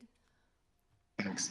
I think that this is a reasonable project. Even with the additions, the house remains quite a bit smaller, particularly in depth to its neighbors. And I think the variances that are there don't have significant impacts. It's more of a filling in. So I'm happy to move on approval of the application with no conditions. Okay, and that's seconded by Ms. Hayes. So motion to approve, moved by Mr. Reed, seconded by Ms. Hayes. All in favor? Okay, that motion carries. All right. The next item is item number 33, 166 Ennerdale Road. We have before us a copy of the plan of survey, site plan, floor plans, and elevations. 4 photographs of trees. We have 3 variances before us, not showing any opposition speakers. Do I have the agent on the line? Good afternoon, Madam Chair. This is Peter Latoshak of the Tag Studio. I'm the agent for this application. Okay, I don't think we need a presentation. Any questions, panel members? Okay, sir, we don't have any questions. We're ready to make a decision on this. Anything you want to add that's not in the submission? No, I think it's fairly straightforward, Madam Chair. Thank you. Okay, we're in committee. Mr. Solomon. Yeah, I think that the variances, there's 3 that are proposed. They are minor in nature, and I would move approval with no conditions. Do I have a seconder? Ms. Hayes? So motion to approve, moved by Mr. Solomon, seconded by Ms. Hayes. All in favor? That carries unanimously. The next item, number 6, Stanhope Avenue. We have before us a copy of the plan of survey, site plan, floor plans, and elevations. Revised site plan, floor plans, and elevations, a revised zoning notice, a revised zoning waiver, 3 form letters in support from number 4 and 8, both adjacent properties, as well as number 10. Concern expressed by number 15, Hopedale. Correspondence in opposition from number 8, 14, 23, Hopedale, and number 1, Stanhope Avenue. I don't have any opposition speakers. Do I have the agent on the line? Through you, Madam Chair. Yeah, sorry, Leo, hold on. We do have very late correspondence from community planning indicating that they have no concerns with the revisions per the zoning waiver. That is late material as well. All right, thank you. Do I have the agent on the line? Yes, good afternoon, everyone. My name is Leo Mastandre. I'm the agent for the owners at 6 Stanhope. And I just wanted to let you know the reason why we revised our drawings was some concerns were from planning, and some concerns reading the neighbors' letters. We reduced, like, for example, the side yard setback to eliminate some issues the neighbors had. So out of the 14 variances, I don't know if you want to pull up my zoning public hearing notice waiver.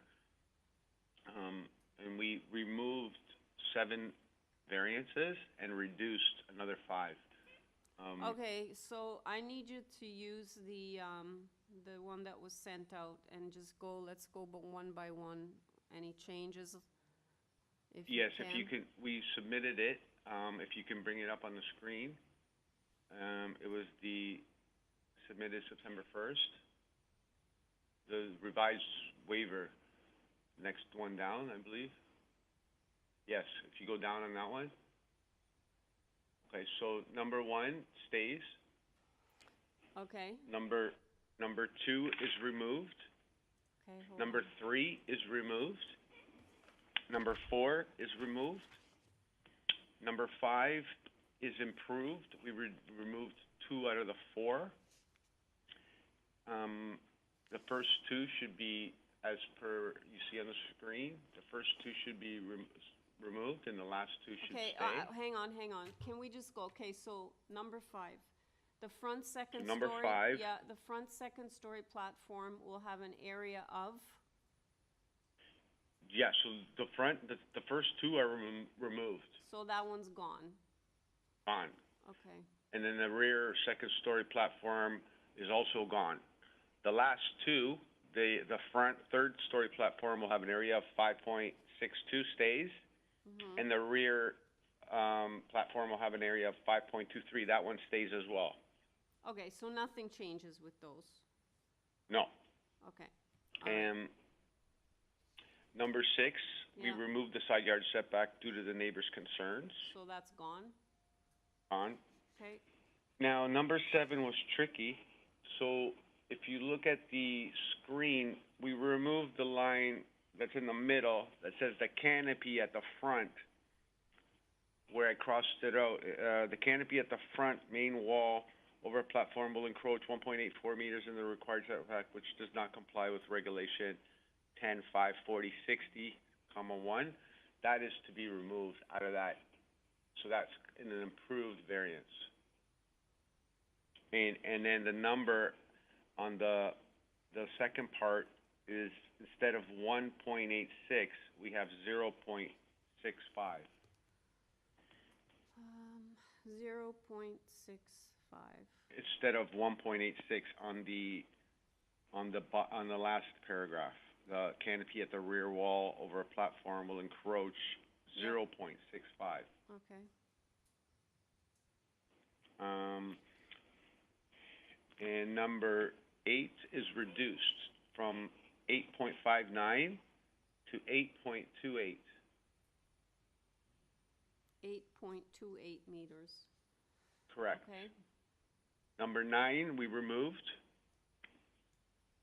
okay, Number 10 is the same. Number 11 is reduced to read, instead of 51%, 42.87%, in an area of 139.48. okay, Number 12 was also reduced from 86% to 82%, and it should read 267.28 square meters.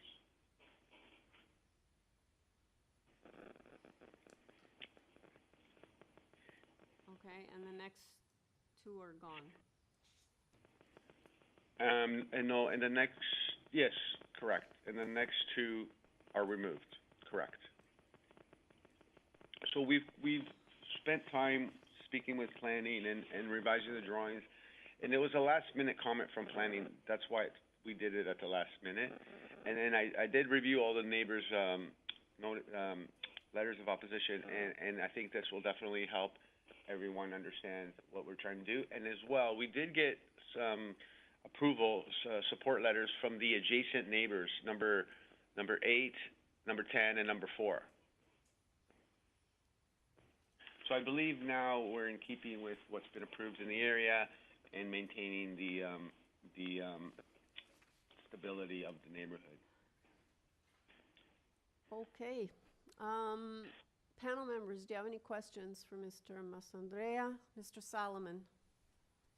Can you just explain how you've removed one of the variances from 3 stories? It will now be considered a 2-story. Just explain how that was achieved. So what we did was we had to lower the basement level about 8 inches in order to achieve that. It was just a oversight on our part that if you have more above than below the grade, then it becomes a 3-story. Okay, so now the basement is no longer counted as a story. Correct. Thank you. Okay, sorry, there are two speakers, Leo, so if you don't mind, can I go to those speakers? Before I do, did you talk to any of the neighbors about these changes or not? Well, no, because these changes were just made at last minute, and what I did though was I did read their concerns and I addressed them through these changes as well as planning's concerns. Okay, I'm gonna go to the opposition because I had two sheets here and they were on one, not the other. So I'm gonna go to the opposition and then maybe we'll come back to you again. Sure. Okay, thanks. Stephanie, you've been unmuted. Hi, I live at 13 Stanhope, and this is the first I'm seeing of the changes, so I think I'm okay with the changes as presented. I don't really have any opposition going forward. My major concern was just the height and the percentage of land use, and it looks like it's all been addressed, so I think I'm okay. Okay, thanks. All right, do you have the next speaker? Nancy Stewart, you have been unmuted. Hi there. I am sort of with Stephanie. I'd really like to see what the new plans look like. I'm happy that things are not as large. That was a big concern, the height and the size, the lot size. But because this is all last minute, this is the first I've seen. It would be nice to see what these new plans look like before saying, hey, I'm on board. Mm-hmm. Okay. We can ask the, that would require a deferral, and I'm not sure how the panel would feel about that at this stage, or what I can do is ask, if we do deal with this today, that Mr. Massandrea come to you and show you the new plans. Sorry. Yeah, so the only way that we can not make a decision on this would be to defer it. And I'm not sure where my panel members would stand on that, so. I understand, but in fairness to all the neighbors Yeah. who signed letters of opposition, who, Stephanie and I hadn't seen this, and there's 11 names, I think, when I counted all the letters, to give them a chance to say, okay, we're good with it. That is Yeah, just I understand. my concern. Okay. Is there any other concern, though? I get that you like the changes, but you'd like to see it. Is there any? In principle, yes, I'm a visual person. So in principle, what I'm seeing, yes, that seems better, but it'd be nice to see the plan. That's my feeling. Okay. Mr. Massandrea, how do you feel about a potential deferral to just let the the neighbors see the plans, the revised? There's a lot of amendments. Hello, can you hear me? Yep. Yes, so the drawings have been online since September 1st, and I believe the variance in the drawings, they're related, but by reducing and removing, I believe that we've addressed everyone's concerns, and planning sent a memo that they do not have an additional concern, so I do not want them to defer. Okay, panel members, any thoughts on what's just transpired? Ms. Hayes? Although on the surface, certainly there's been a lot of changes to this. It was a long weekend, but September 1st was a number of days ago. I would, although I don't like to defer things, there was quite a lot of opposition to this application. And I think out of fairness, it may be better to give people an opportunity to just see the revisions at this point of time, because it was very late and it's a lot of changes. That's just my thought. Anyone else? Mr. Reed, and then Mr. Salomon, and then Mr. Chang. Thanks. I'm happy making a decision on it today. I think it's been almost a week that they've been there. And I feel comfortable that I have a grasp of it to make an informed decision. Mr. Solomon? I would have to agree with Ms. Hayes and her comments. I think there's been a lot of changes, and I think it's a significant improvement from what was being proposed, but I think it's only fair for the residents who've been involved, who are only hearing about these changes right now, that they get a chance to review the new material. Mr. Chang? I think I'm capable to understand the changes, and there's a huge improvement. And I think he did address the concern of the neighbors. But then I'm thinking about, as a committee, we have to be transparent. And if there are neighbors who don't understand what's going on, so even if the decision is made correctly, but not in a transparent way, that may defeat the purpose of this committee. So I will have to agree with the deferral. Okay. So, Mr. Massandrea, it looks like the committee is leaning toward a deferral. Madam Deputy Secretary Treasurer, if Mr. Massandrea is able to meet with the neighbors in the next few days, is there any ability to get it on an earlier agenda than November?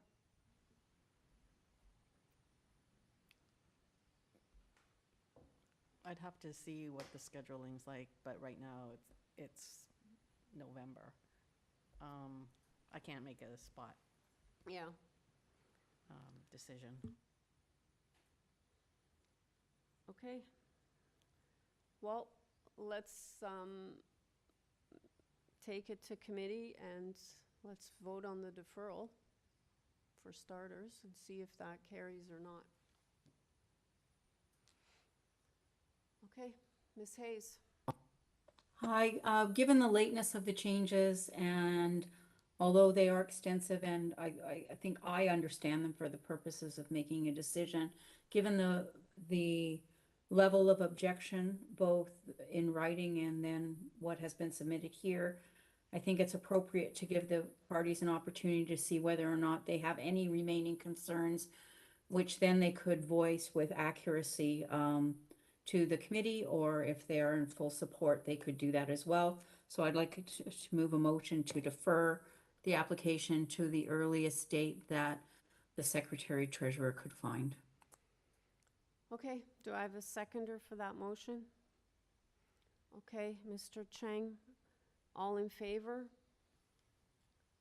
Okay, that carries. Mr. Reed dissents. Mr. Massandrea, I'm assuming you're still listening, so if you can have the meeting as soon as possible with the neighbors to show them the changes, staff will make an effort to get you on an agenda as quickly as possible.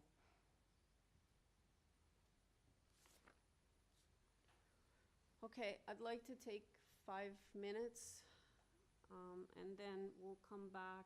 So let's come back at 4:05, and then we'll start with item number 35.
Okay.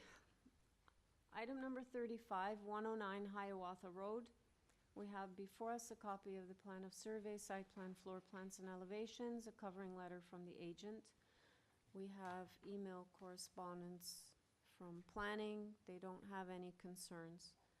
We have correspondence in opposition from 105, 104, and 107, which is adjacent.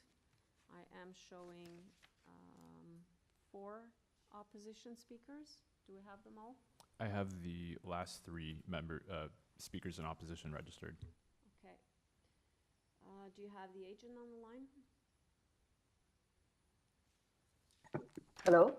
Hi. Hi. This is Parisa Amiri. I'm the architect and the agent on this application. Hi, Parisa, you're kind of fading in and out. I'm not sure if your mic's moving. Anyway, we're going to start the clock now. I do have opposition speakers, so no more than 5 minutes for the presentation. Yes. We are proposing to add rear addition and full second floor addition to this house. And we are respecting all the setbacks. We are complying with all the setbacks, green areas, and we are requesting for relief to 2 items. Parisa, can you stop the clock for a second? I forgot to ask you. Several of the claims by the opposition are that the sign was not posted. Did you post the sign? Are you there? Because I've lost you. I can't hear you at all. Something happened with your mic, I think.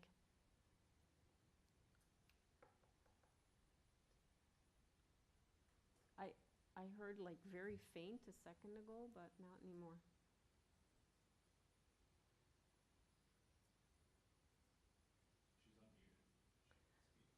Parisa, we can't hear you at all. I'm not sure why. Hello? Can barely hear you. You were fine before, and now we can't hear you anymore.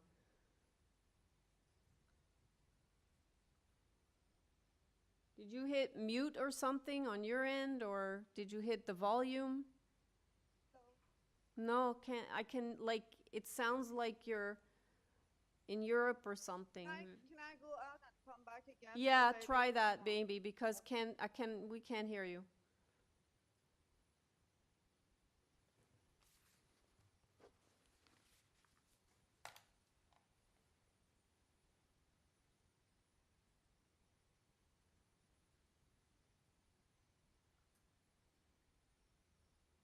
Hello, Parisa, are you still with us? She was back. Hello? Okay. Say something else, Parisa. Can you hear me now? Yeah, so Okay. we're gonna restart the clock, but several people claimed that there was no sign posted. Is that correct? Because if that's, No, it was. where was it then? I really don't know what happened to the sign because we originally posted on 5th, and the owner took the photos, sent it to me. I submitted to the community adjustment technician, and on August 30th, I've been contacted by the technician application that people are complaining because the owner is not living in the property and it's tenanted. And he said people are brought into his attention that the sign is not posted. The owners went to the site the same day and he found the sign in the bushes. We really don't know who took it off. And he put it back. He took the photo again, and I sent it to John, the technician application. Okay. So this. Yeah, Okay, this is so the story that's behind the fine. I sign. just wanted to ask you about that because otherwise we would have had to defer it if there was no sign. So, Yeah. okay, so go ahead then with the presentation. Thanks. Yeah, the application actually the property is one-story house, and we are proposing to add 2-story at the back and full second story on top with the garage, and we are respecting all the setbacks and green area, required green area. And the driveway is permeable, and there's no comment or opposition from the planning department. We are here to request relief for two variances, which is FSI and main wall height, the way the new bylaw reads. And the FSI is quite reasonable, 70% that we are requesting, compared to the other houses in the neighborhood. Most of the houses are 3-story, and recent approval are more than 70%. I will go through after.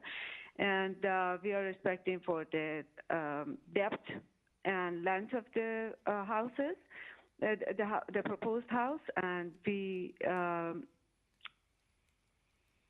believe the proposed application is something that will fit, and it's quite the same height of the neighborhood and almost very similar in the look with the adjacent 111 house. So I read a few comments from the neighbors. They are opposing to the application, but I really like to answer any question they have or any question that the panel have.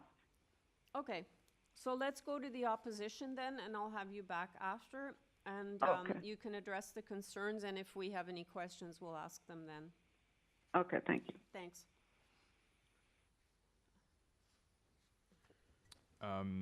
Keen or Bonnie, you have been unmuted. Can you hear us? I can. Can you hear me? Yes, we can. Okay, Hi. great.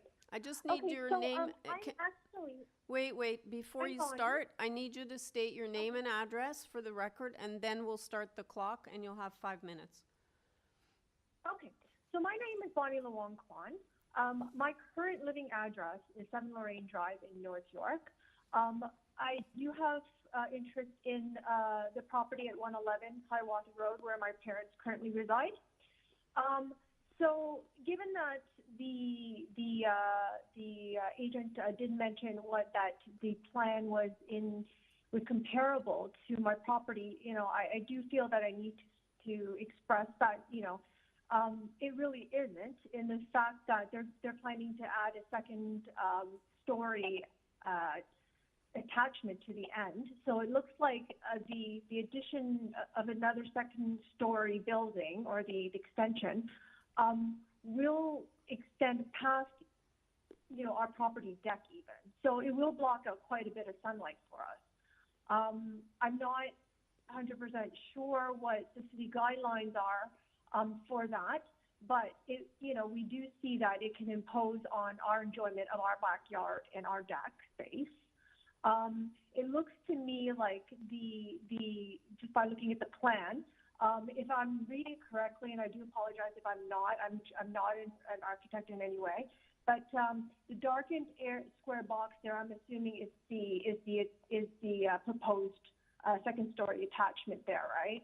And then followed by a further deck and stairs to their backyard. So if you can see that compared to what our property is, which is immediately on the screen, which is on the top, which is one of Highway 11, you will see that attachment alone will completely cover the light from our deck space.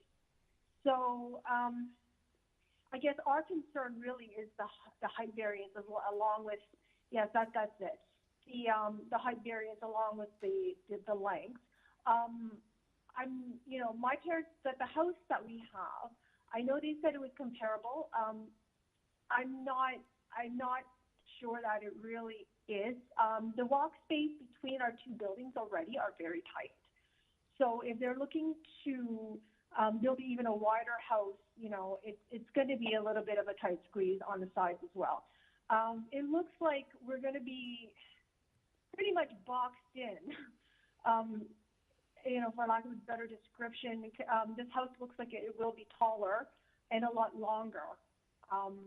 And I guess our concern really is just, the enjoyment of our space, and particularly the backyard area, where, it looks like, the extensions will be extending beyond, our building quite a bit. that's our concern, and that's where we're our oppositioning, I guess, comments are on our side. All right, thank you very much. Any questions for the speaker? Okay, thank you. Margaret Watson, you've been unmuted and your video is enabled as well. Okay, so I'll be careful. So my name is Margaret Watson. I live at 104 Hiawatha Road. I've lived here and owned the house for 25 years. So I do have a letter on file which covered a few issues, but I think overall it's my view that the proposed structure is simply too large for the size of the lot and for the character and for the needs of the neighborhood. It's intensification with no rationale and no benefit except to the property owner. There's a loss of green space, and I do find that in this current climate crisis, it's hard to say this without sounding ridiculous. I know we're talking about this committee of adjustment and we're talking about minor variances, but the cumulative effect of paving over and building out, increasing the footprint of every house on a street and every house in the city would be really catastrophic cumulatively. So why in a particular instance it's just okay to do, I don't understand that. It is a significant increase in the footprint of this house, and that is why it needs those variances in order to build this design. It is a design that might be appropriate in King City, and I say that having been born in Vaughan Township, but it is not appropriate in the city now or in this year. And that's also related to why the neighbors who are adjacent have issues around their privacy in the backyard, because this is just too big. And really, those are my comments. Okay, thank you very much. Any questions for the speaker, panel members? Okay, thank you. Jean-Paul Pilon, you have been unmuted. Yes, hi there. My name is Jean-Paul Pilon, and I'm with David Chu. Together, we're co-owners of 107 Hiawatha, which is the property immediately to the south of the subject property. So we've owned this property for 20 years, and we oppose this application because the requested adjustments are not minor in nature. But first, I'd like to return to the issue of the sign, if I may. I'm concerned that there was insufficient notice of this hearing to the community. The requirement is that a sign be posted at least 10 days prior to the hearing, and the record shows, and the architect has indicated, that a sign was posted on August the 25th, which was more than 10 days ago. But it disappeared the same day, and it didn't reappear until August the 30th, which was less than 10 days ago, and which was also the date for written submissions to this committee. So I'd ask you to review the correspondence of Margaret Watson, who addressed it in her letter, and David Chu, and I'm concerned that members of the community, and particularly those who might have wanted to make written submissions to this committee, might not have had that opportunity, because the sign only reappeared a few hours before the deadline, and it was less than 10 days prior to this hearing. So my first request is that this matter be deferred with new dates set for submissions to ensure that everyone who might have an interest in participating in this hearing has an opportunity to do so. But let me turn, I know the time is limited, so let me turn to the application itself. So we oppose this application, as well as do other neighbors that you're hearing from. So in the written submission, the architect seemed to have the impression that there was no opposition, but in fact there was, and I indicated that to her client's agent who came by, who I told I wasn't particularly happy about this. So the architect has also said that other houses on the street have the same height as that requested in the application. She said that in writing. She said that today, and I don't know how she knows that. There's no evidence in the file to support that position. She's also said in her written submission that the difference between the floor space allowed by the zoning bylaw on this request is 10%, which is absolutely not correct. It is, in fact, an increase of floor space of over 17%, which in my submission is more than a minor adjustment to the zoning bylaw. It's a significant increase in the floor space of the subject property, far beyond what's contemplated by the zoning bylaw. And I think it's because the owner wants to increase the floor space by such a significant amount that they're making the second request, which is the one that impacts us the most. And you'll see, unfortunately, I'm not on video because I don't know how my neighbors are getting on Wi-Fi internet, but ours is just continually dropping out. But you'll see at the rear of our property is a sunroom, which is the part of our property that we enjoy the most, and we've enjoyed it the most since we moved here. And the request before you is to increase the height of the subject property by 0.53 meters beyond what the bylaw would allow, and I think it's to accommodate this increased floor space. But for us, that's going to make a bad situation worse because it'll reduce even more of the sunlight that we get to this part of the property. One side of that room, which is now open, will instead be facing a brick wall and possibly a window from the subject property. I can't tell exactly from the diagrams, but it's going to have a significant impact on our privacy, the light we get into this part of the house, and the reasonable enjoyment of our house, which we've owned for 20 years. We believe that the request for additional height is directly related to the request for increased floor space. And I don't think that if there was no increased floor space request, then there'd be no need to extend the height of this proposed building. The owner's given you no compelling reason that this additional floor space is necessary. So it's our view that the zoning bylaw is sufficiently permissive to allow for the construction of a building of sufficient size, scale, and height that's consistent with the other structures on the street in this neighborhood. There's no need for any adjustment, particularly when it would have such a negative impact on the reasonable enjoyment we get from our property. So my respectful submission to this committee is that, and of the other people who are here, is that these requested adjustments are not minor adjustments in nature, and I'd respectfully request that this application be rejected by this committee. Thank you very much. Thank you, sir. Any questions for the speaker, panel members? No? Okay, thank you, Mr. Pilon. Thank you.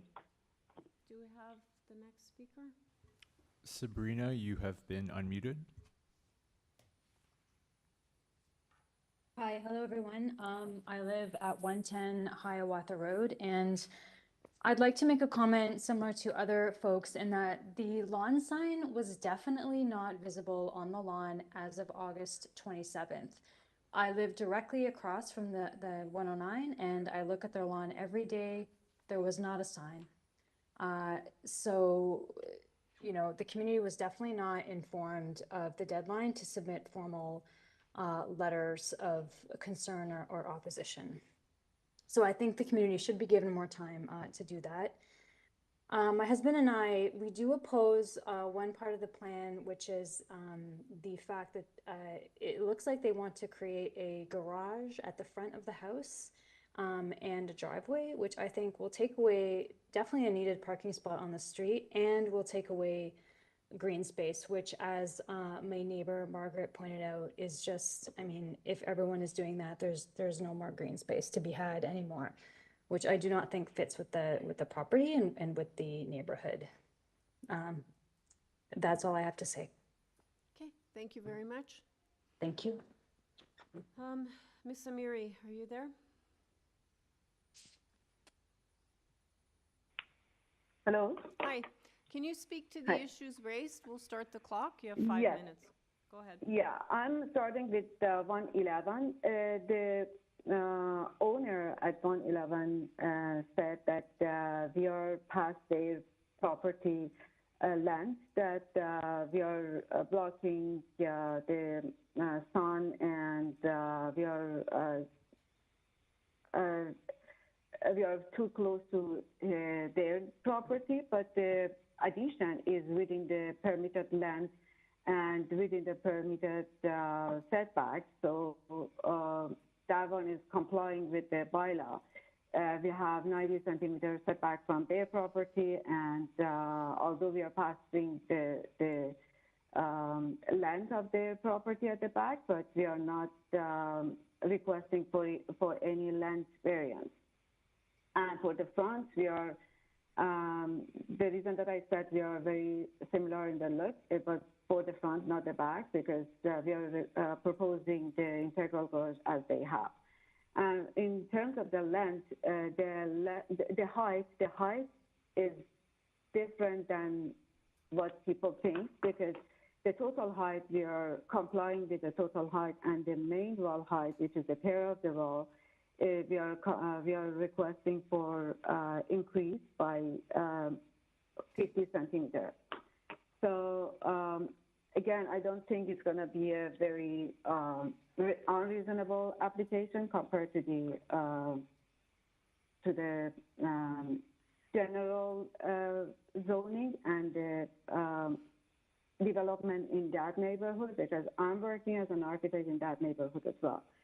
Regarding 104, neighbor 104, she mentioned about the less green area to put the parking, but if we didn't want to have the parking, still we have to be in front of you for another variance, because every house has to have one parking spot.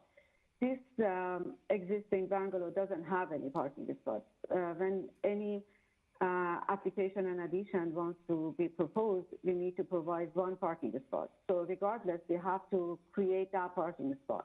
And by proposing the integral garage, we are adding more parking spots to the street, not we are reducing, because at least for this house owner, the parking is provided, and they are not blocking any parking. And the length of the curb cut is much less than the length of one car on the street. And in terms of the green area, we don't have any green area landscaping variance, and we are not requesting, we are respecting all of those. The neighbor 107, they are mentioning we are blocking the light for the sunroom. If you look at unfortunately, I'm not on the WebEx. I'm speaking with you through my phone, so I don't have any knowledge of what is shown, what is on the screen.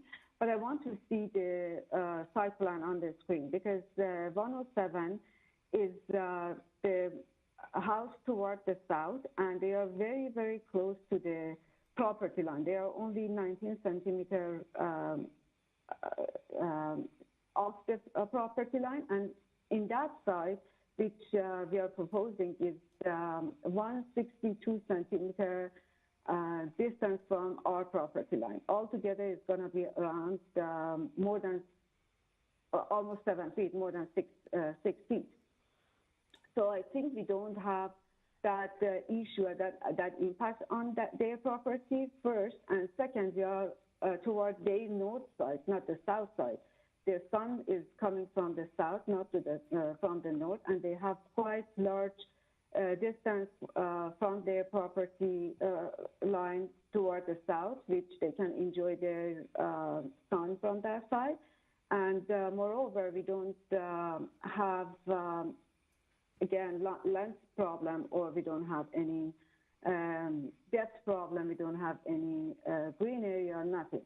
And regarding 110, the neighbor 110, they mentioning again about the garage, that we are taking the green area, and I spoke to that, I believe.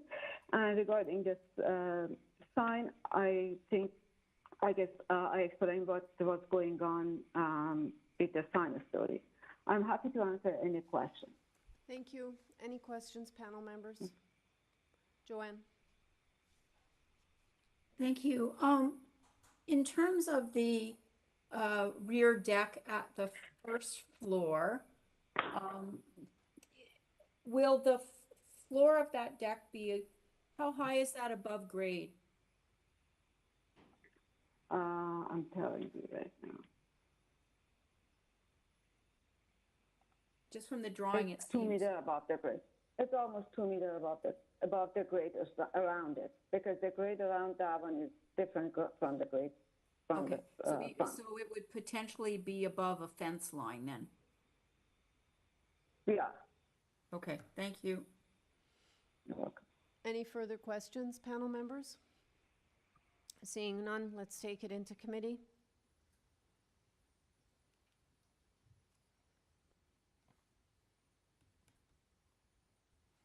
Mr. Reed.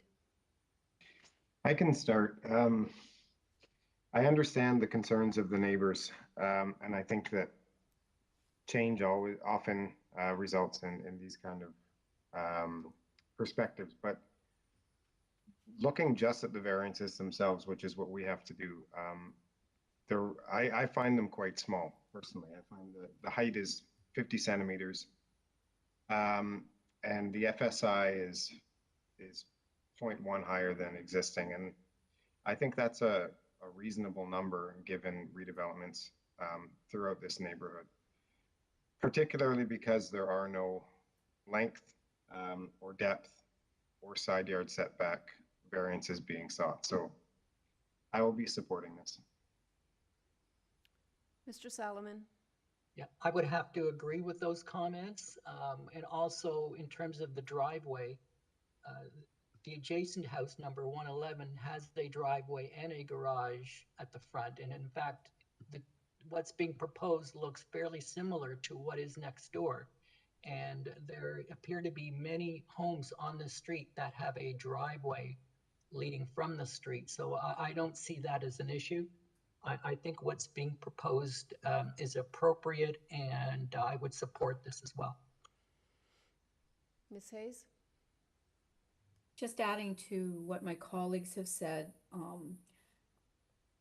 acknowledging the comments were made by number 111, I do note that the addition at the rear is pulled in from the the remainder of the house in terms of length, and therefore, you know, won't be as much of a pinch point and a little further distance between the properties. I think that the setback on the south side to number 107 is actually pretty generous from what we often see in middle of the city properties, especially at the rear there. I don't have any concerns with respect to it. There's no landscaping variances. So certainly I think we can all agree that, you know, we're trying to protect green space. The city, in its wisdom, in its bylaws, has set the percentages of landscaped open space or landscape space that are required, and this application does not require variance to either the rear or the front landscaping. And I can support this application. My question with respect to the height of the deck above grade was to see whether or not just necessarily on a second story balcony, but whether or not there may be some overlook issues that might merit some screening if we approve it. Okay. Mr. Reed, did you want to move a motion? Yes, I do. I'm happy to move for approval of the application. And I think that Joanne's proposed condition makes sense. I think that these are, the second floor and the first floor deck are high up enough that they warrant screening on both the north and south side. So the condition would be screening on the north and south sides of the first floor and second floor deck.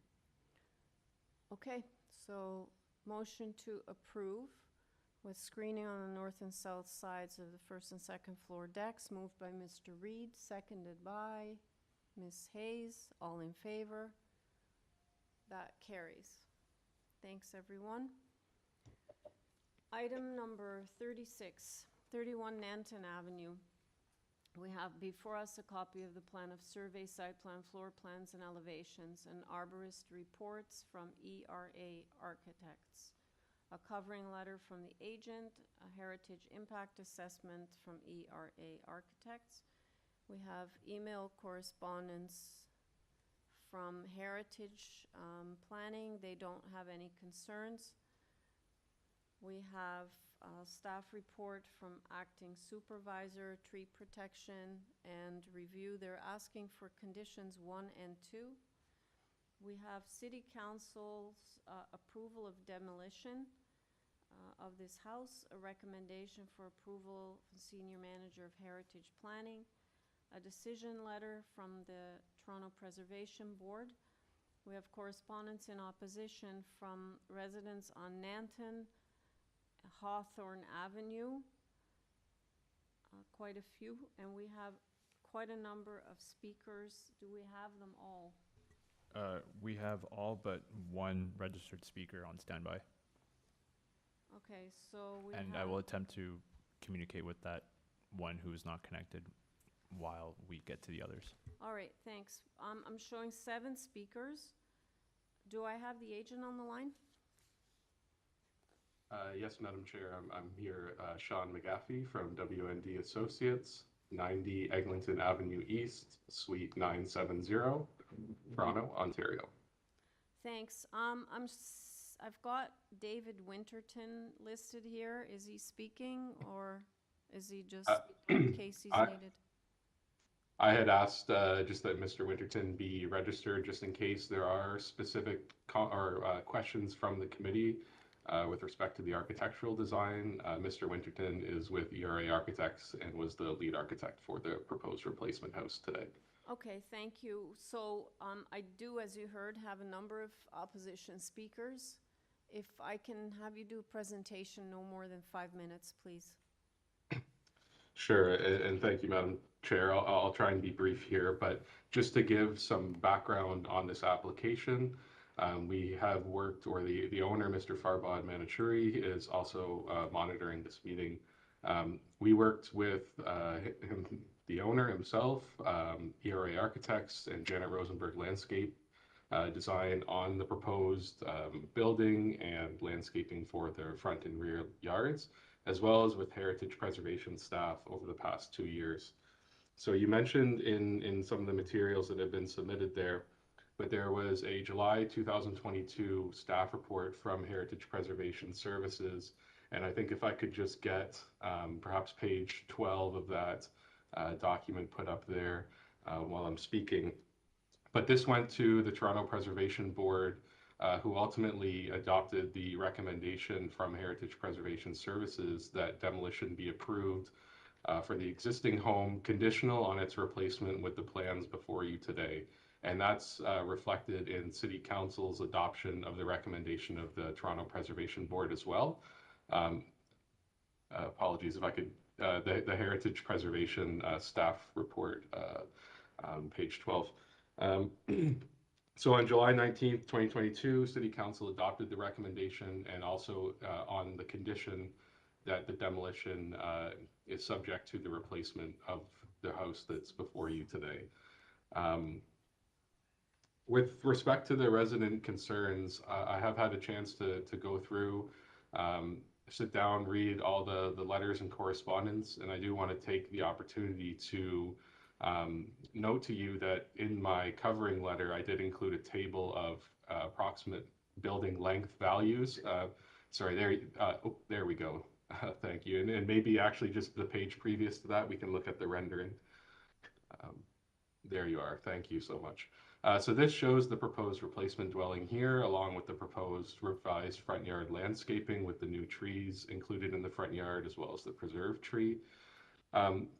But to get back to the resident concern along the table in our report that had identified building lengths, I did realize after I read those comments that I had inadvertently transposed the building lengths from Hawthorne Avenue into my table. And so for the committee's benefit, I sincerely regret that error, and there was no attempt to confuse or mislead with that respect. I did go through again last night and update my table. I did find there's building lengths along Nanton Avenue that range from 11.12 meters at 43 Nanton to 24.69 meters at 7 Nanton, and that's sort of, you know, the north at 43 and 7 down at the southern end.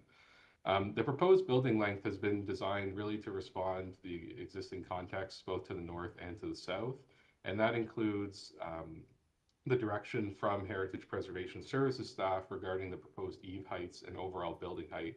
And maybe if I could just get you to go one page down from where you are right now, please. You see there, there it included a scale, massing, and setback analysis along this portion of Nanton Avenue.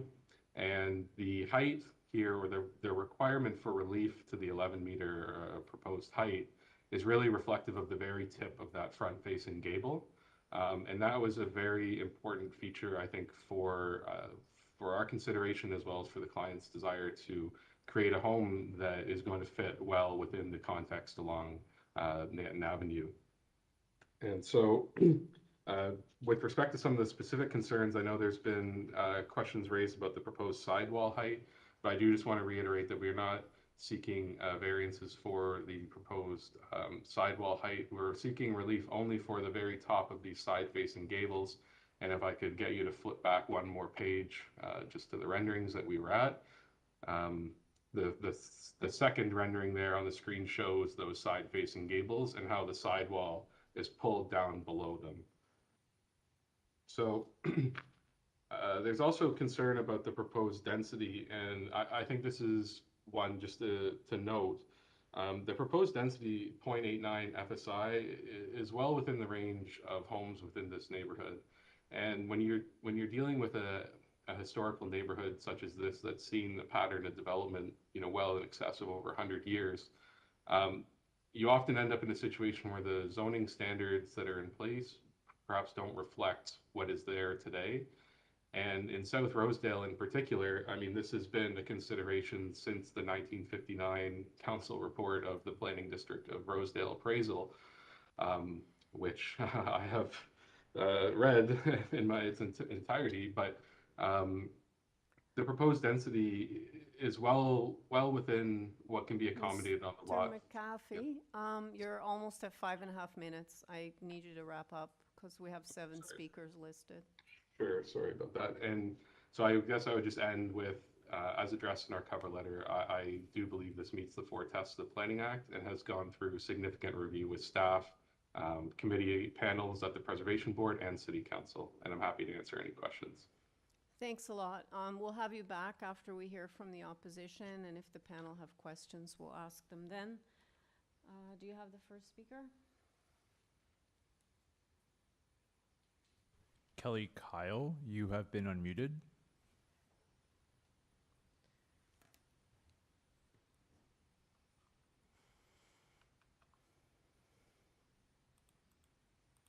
Hello, Kelly. You have been upgraded as a panelist. Can you hear us?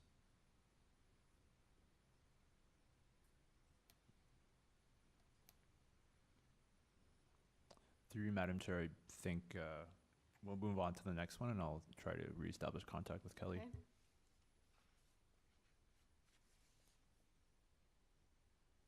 Okay. The next speaker is Peter Carroll. You have been unmuted. Hello? Hi, can you speak up a little bit? Are you able to hear me? Cannot very well. You have also enabled your video, so That's fine. Audio, let me switch to headphones and see if that helps. Actually, this is better right now. Oh, you're fine now? Yeah, you're good Okay. now. All right, so if I just need your name and address for the record. Yep, my name is Peter Carroll. My wife and I, Suzanne Lord, live at 31 Nanton Avenue, which is 2 doors north of the 35 Nanton Avenue, sorry, we're 2 doors north. We've just finished renovating our house. I've been a long-time Rosedale resident since I was university, on and off. We just finished renovating a house with a substantial 100-year renovation, completely gutted back to the brick. We had no trouble whatsoever in Rosedale staying within the zoning bylaws. We've had fantastic support of all of our neighbors. Everyone's been great. And that's the way it's supposed to be. Rosedale is a historic neighborhood. It values its trees, it values its architecture, it values its neighbors. I'm going to drill in. Our main concern with this renovation is the density. We don't feel that 89% FSI over a 60% zoning FSI is a minor variation. That's a very, very major variation. If the zoning laws exist, they must exist for a reason. And if they exist for a reason, why can't people obey them? It's not minor. Most of the other features or variances in this document are minor variances that support the one big major variance. So for example, changing the offset of the front is to support increasing the density 50%. Moving the setback at the back is to increase the density. The building lengths were completely fabricated. I know he's addressed that, but we have not seen the comparables, and I would like to go get a tape measure and measure the comparables. I do not believe that 0.89%, having lived here most of my life, is a standard density in Rosedale. It's simply not the fact. There are large houses in Rosedale, but there are also some very, very large lots in Rosedale. Again, why can't he stay to the density in the zoning bylaw? We've also got soft landscaping problems. They're not producing as much soft landscaping as the zoning requires. If they were to scale back their FSI to be within reason, that problem would look after itself. In terms of the arborist report, they're showing no regard whatsoever for the neighbors. For example, they have the rear stairs coming out the back of the building and lopping off 30% of the root system of one of the next door neighbor's trees. So therefore, the arborist recommends removing the neighbor's tree because these people can't move the staircase to the other side of the building. It's a complete disregard for zoning. It's a complete disregard for the neighbors. It's basically a money grab. This is a developer trying to maximize his profit margin at the expense of the neighborhood. Removing trees in Rosedale, trees are precious in Rosedale. They're not in very good shape. You can't just go lopping 30% of the root ball off. I don't think anybody here is objecting to the look and feel of the neighborhood being historic. We're objecting to the density. I think this should be sent back to the drawing board. The architect should respect the zoning. If you want to ask for some minor variances, make them minor variances. But this as itself is a 50% major variance. It's ridiculous. Thank you, sir. Any questions of the speakers? Speaker panel members? No? Thank you very much. Mr. Carroll, is this Heather? My name is Hi. My name is Heather St. Davies. I live at 36 Nanton, and I just want to say that I disagree with everything that Peter has just said. Okay. Thank you. All right. Thanks a lot. Okay, I heard you, Heather. Did you hear me? No. No, I didn't think so. Yeah. No. Yeah. I could hear them asking for me, but I'm not sure what. I can't seem to get my microphone Hi. on. I'm sorry. Who's speaking right now? Are you Kelly Kyle? You know what? I have Kelly on my phone because she can't seem to get any volume from hers. So she will not be speaking. I hear two voices. So who's speaking right now? It's Heather St. Davies. Okay, so from 36 Nanton. Yeah, we were trying to get a hold of Kelly. So do you have her through your phone? Because if you do, then I'll go with Kelly next. No, Kelly said that she can't speak because so I have my phone on speaker and her on the cell phone. Oh, I see. She's not going to speak today. Yeah. Oh, okay. Thank you so much, and I'm sorry about that. No worries. I just wasn't sure because I heard two voices. So thanks for clarifying that.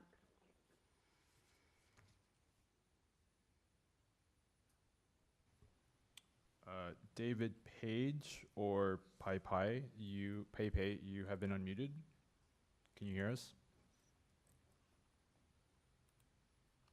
Mr. Page?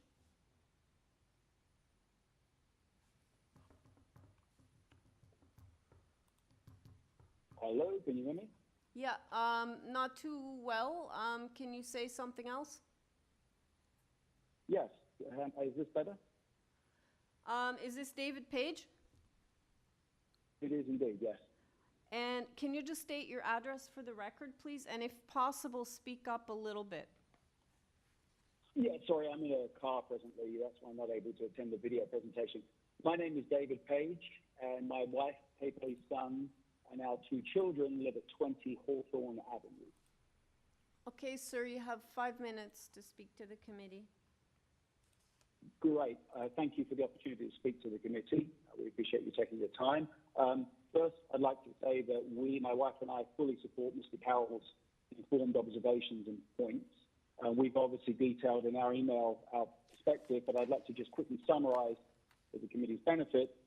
First, we are deeply troubled by the proposed variances, the related inaccurate and misleading data, which I appreciate the architect has just attempted to speak to, but does lead to some concern about accuracy and efficiency. We'd also like to raise our concerns about the associated lack of consideration for the environmental harm that this intended redevelopment would cause. Let's be aware, if you look in the dictionary, minor is defined as, and I quote, having little importance, influence, or effect, especially when compared to other things of the same type. Well, by that measure, and by this definition, it will be unconscionable to allow the project to proceed along the proposed lines, especially in context of the various zoning bylaws that are presently in place. Let's remember that these laws exist in part to respect and reinforce neighbourhood character, to protect privacy and shadow impact on nearby properties, and to maintain appropriate relationships between buildings and to preserve green space. None of these supposed minor variances can be deemed to be of, quote, little importance, as they will deviate from the, from the bylaws by a minimum of 10% and in the extreme by an excess of 45%, as Mr. Carroll has eloquently spoken to. So we are very concerned by the massing, the density, and the gross footprint of this proposed new house. Second, I would ask that the committee take a very close look at the data and the revised data and consider all the accuracies around those points, because imaginary residences as well are not helpful to the cause. The environmental impact is very troubling to us. It's certainly non-trivial. We explained in our email that we got the opinion of an arborist engaged by the city, as well as a landscaper and gardener who work in our neighbourhood regularly. And their collective and professionally informed conclusion was that the presence of a swimming pool and its associated pavilion structure in such close proximity to the existing tree line would have calamitous effects. Additionally, we're also constantly reminded by our mayor that collectively we have a responsibility towards sustaining the environment. But in this regard, it would be a very troubling decision if the city chose to ignore the proposed property's environmental and ecological impact by permitting construction of such an outsized home that intentionally masses to the rear of the lot. So in conclusion, we object to the proposals and respectfully ask that the committee defer its permission, subject to a revised proposal that better respects the spirit of the zoning bylaws and their intent. Failure to do so establishes a dangerous precedent that will irreparably change and harm the character of the South Rosedale neighbourhood. Thank you. Thank you very much. Any questions for the speaker? Okay, thank you, sir. Do you have the next speaker? To the person registered as Liz, you have been unmuted. Good evening. How is everyone this evening? I grew up in this house. My grave concern on behalf of my mother and the entire neighborhood is really around the mass density that he is perceiving to approach, that he is changing the neighborhood in a very dangerous way that would allow precedents for other older homes that are protected by heritage to be destroyed. Not only that, the tree line which the city protects extensively through its legislation and its approach to care would be massively impacted based on the arborist report that was submitted September 1 and the bylaw regulation of 6 meters. The 150-year-old plus old trees in the backyards of many properties would be negatively impacted by 50% of root mass destruction based on the 6-meter rule. I beg the city to please consider the dangerous precedent they are setting by allowing something that would have mass impact on the environment, on the neighborhood, and on the entire existence of our collective history. I think it's egregious. It is not in keeping with anything that is in the neighborhood at all. And I think it sets a really dangerous precedent. I would use the word Pandora's box. That is all I have to say. And thank you very much for your time and your consideration. Before you go, can you please state your name and address for the record? Oh, yes. Liz Essen, 24 Hawthorne Avenue. I have lived here since 1987. Thank you very much. Okay, Thank you thanks. very much for your time. I And- appreciate it. All right. Any questions for the speaker? Okay. Next speaker. Karen, you have been unmuted.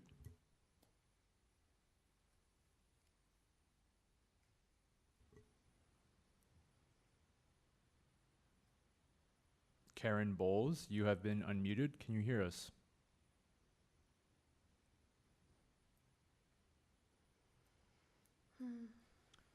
Through you, Madam Chair, I cannot get a hold of her the second time I've called her. Okay. So I think we'll have to go to the last speaker. That's fine.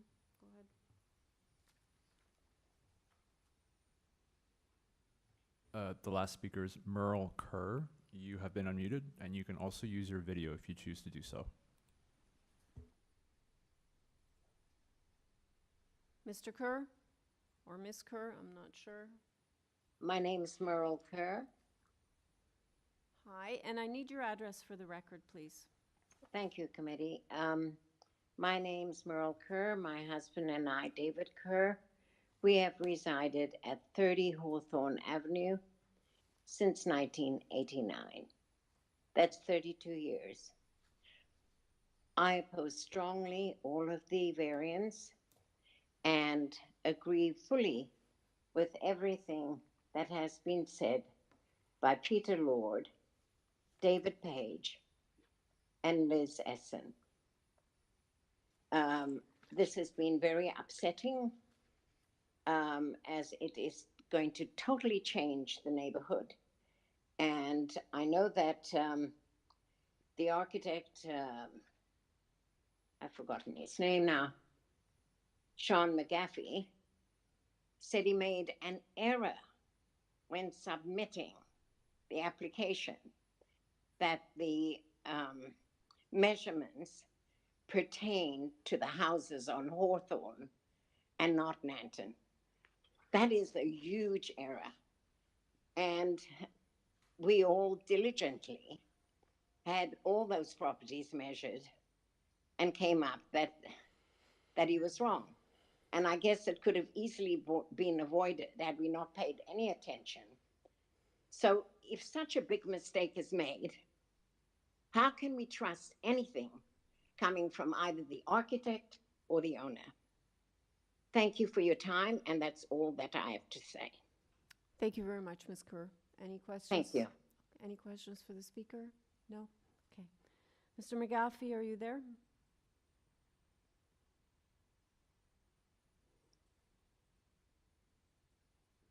Yes, Madam Chair, thank you. So you have 5 minutes to speak to the issues raised. We'll start the clock now. Thank you. So I'll speak to the tree preservation question first. And yes, we are, the arborist plan does show the removal of tree number 12, which is the mulberry tree along the northern side property line north of the planters. However, we agree with the condition of urban forestry that is going to have to be sorted out through the tree removal permit process. And should a permit not be granted, then that is an issue that will have to be dealt with at that time. With respect to trees 16 and 15 on the south side of the property, and if I could maybe just go to the tree preservation plan at the end of that document, please. Both of those trees have now been removed. Gave wrong measurements. Sorry, I see someone else talking. Both of those trees, 15 and 16, have been removed as of September, or when I posted the notice sign, basically, and we had the arborist report updated to reflect that. The adjacent property owner was told by urban forestry to remove those trees as they had become dangerous. So 16 and 15 are removed, and you can see on this plan that the pool was pushed north in the rear yard because of that, to get out of those two tree preservation zones to the south. And so with that, there's going to be a potential to rebalance this and deal with the tree preservation matters through the urban forestry permitting process.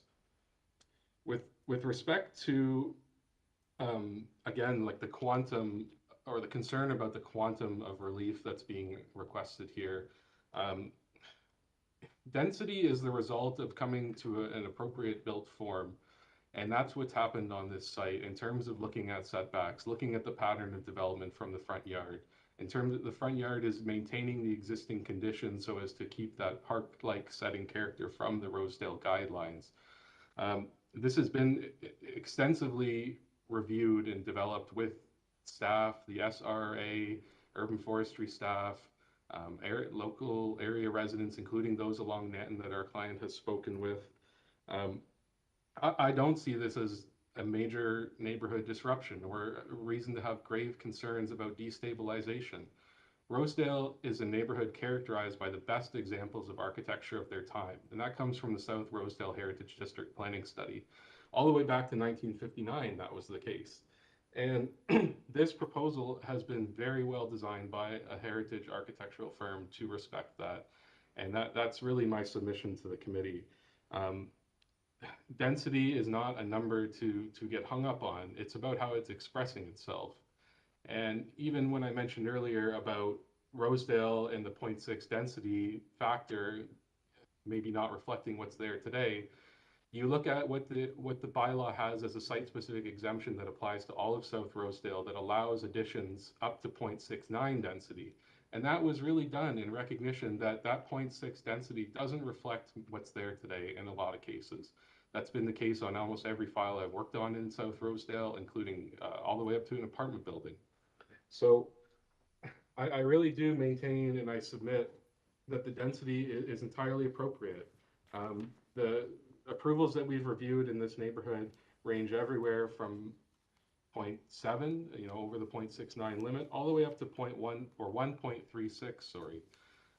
And that is evocative of how these proposals are shaped to tailor to their individual sites and context. So, I understand the neighbors' concerns. I'm sympathetic to them, but in this case, I really think this proposal has been developed well to respond to the 4 tests of the Planning Act and the specific considerations of South Rosedale as a neighborhood and Heritage Conservation District explicitly. And again, just for the record, I am beside myself that I'm transposed those numbers in that chart. There's nothing I can do about it now other than fess up to it and admit it for the committee, and that it's an error I made, and I have to accept that. Panel members, do you have any questions for the agent? Ms. Hayes. Thanks. Can we just go back to some of the comments you made in your initial submission when you talked about the errors in those charts? You did go on to provide a couple of examples. I just would like you to go over those again because I didn't catch them. But I am interested to understand, in the context of the immediate neighborhood or this street, the height, the length, and the FSI. Can you point to anything that is comparable to what you are requesting in this application? And if so, can you give the addresses and the details? Sure, and from like a numeric standpoint, we've measured the building length from the city's property data maps. These are not coming from like approvals. The FSI table in my cover letter, those are taken directly from committee decisions. So I'm very confident in those. These are measurements from the city's property data map. So plus or minus probably a couple inches here and there. But if we start at the south, for example, 1A, Nanton Avenue, 23.34, 3, Nanton, 17.82, 5, Nanton, 14.09, 7, Nanton, 24.69, 9, 19.11, 11, 21.13, and that carries over to 13 because it's a semi. 15 and 17, similar condition, 20.55, semi. 21 and 23, 16.94 for 21, 16.64 for 23, 25 Nanton, 18 meters, 27 Nanton, 17.21, 31 Nanton, proposed, 19.5, 33, 19.16, 35, 16.25, 37, 15.84, 41, 14.26, 43, which is the smallest at 11.12, 45 at 17.78, and 49 at 15.07. So there's a very wide range in that calculation, all the way from 24.6 to 11.1. But in the drilling down into the immediate context, what we've done is really to align the rear main wall with the building to the south, and then step back the third floor a bit. to reduce the potential for impact from that. Density metrics, I've included those in my letter, but they range everywhere from, let's pull it up here, 0.82, 0.83, 0.78, up to 1.36 on Clooney. There's a very wide range of densities in this area, and that's why on every application I work on, density is a result of an appropriate built form, and it doesn't tell you what you need to know about a proposal in my view, because density can be gained as a numerical representation in terms of how interior spaces are delineated, right? If you think about someone having a double height living room, that inherently cuts a huge portion of density out of a number, but has no effect on the actual built form as it displays itself to the public. And that's how I approach density and always have. Any other questions, panel members? Mr. Salomon? I just have. Oh, sorry. Sorry, I had another question with respect to the rear yard soft landscaping. Right. So the planters that are described on the plans, are those are those gardens surrounded by some mechanism, or are they planters that are then filled with soil and stuff planted in them? They're like a poured-in-place planter. Okay, but in terms of permeation of, in terms of ability to absorb water, are they're not poured concrete on the bottom or anything? I don't know if I can say that with absolute certainty, but they do. Well, I guess in terms of the submission to the city, in terms of how they calculated because when I look at the drawing, I would assume that they have counted, because of the way it's displayed, those planters towards your soft landscaping requirement, and often planters are not given the benefit of being part of soft landscaping. So that's why I'm asking that. Yeah, that question.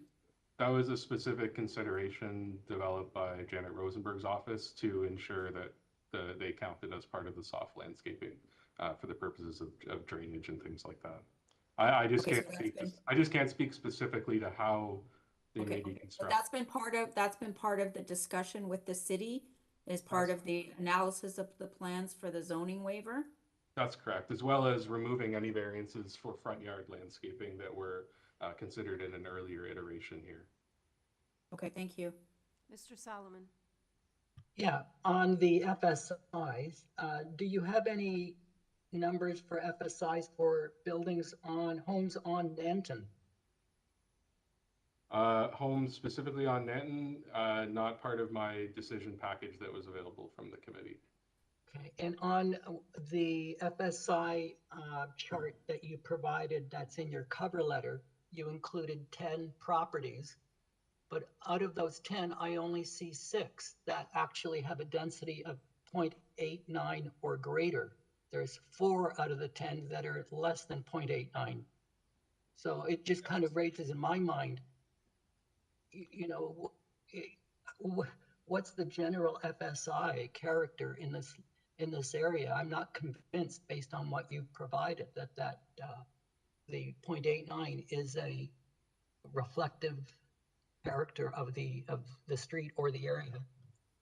Well, again, like density is really a question of how it expresses itself, and like a straight numeric comparative exercise, especially in an older neighborhood where decisions from the committee are not available, or houses have been built even before the bylaws existed. It's just very hard to tell you the existing density of some of these older heritage homes, unless they've gone through a very recent committee of adjustment process. But I would turn to the analysis from heritage preservation staff in their report, where they note that the overall height and massing of the proposed house is similar to that of other houses in this part of South Rosedale, and the design includes high quality materials, and as such is considered to comply with the SRHCD plan and guidelines for new buildings, and to be able, as the existing house, to contribute to the heritage character of South Rosedale. And I think that is to an expression that it's not simply a numeric exercise here. And that's why I didn't just cherry pick ones that are greater than what we're proposing, but to give you a more fulsome picture of what the neighborhood looks like.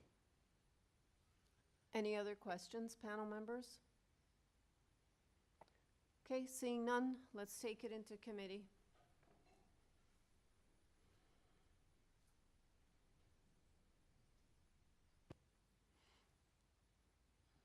Mr. Solomon.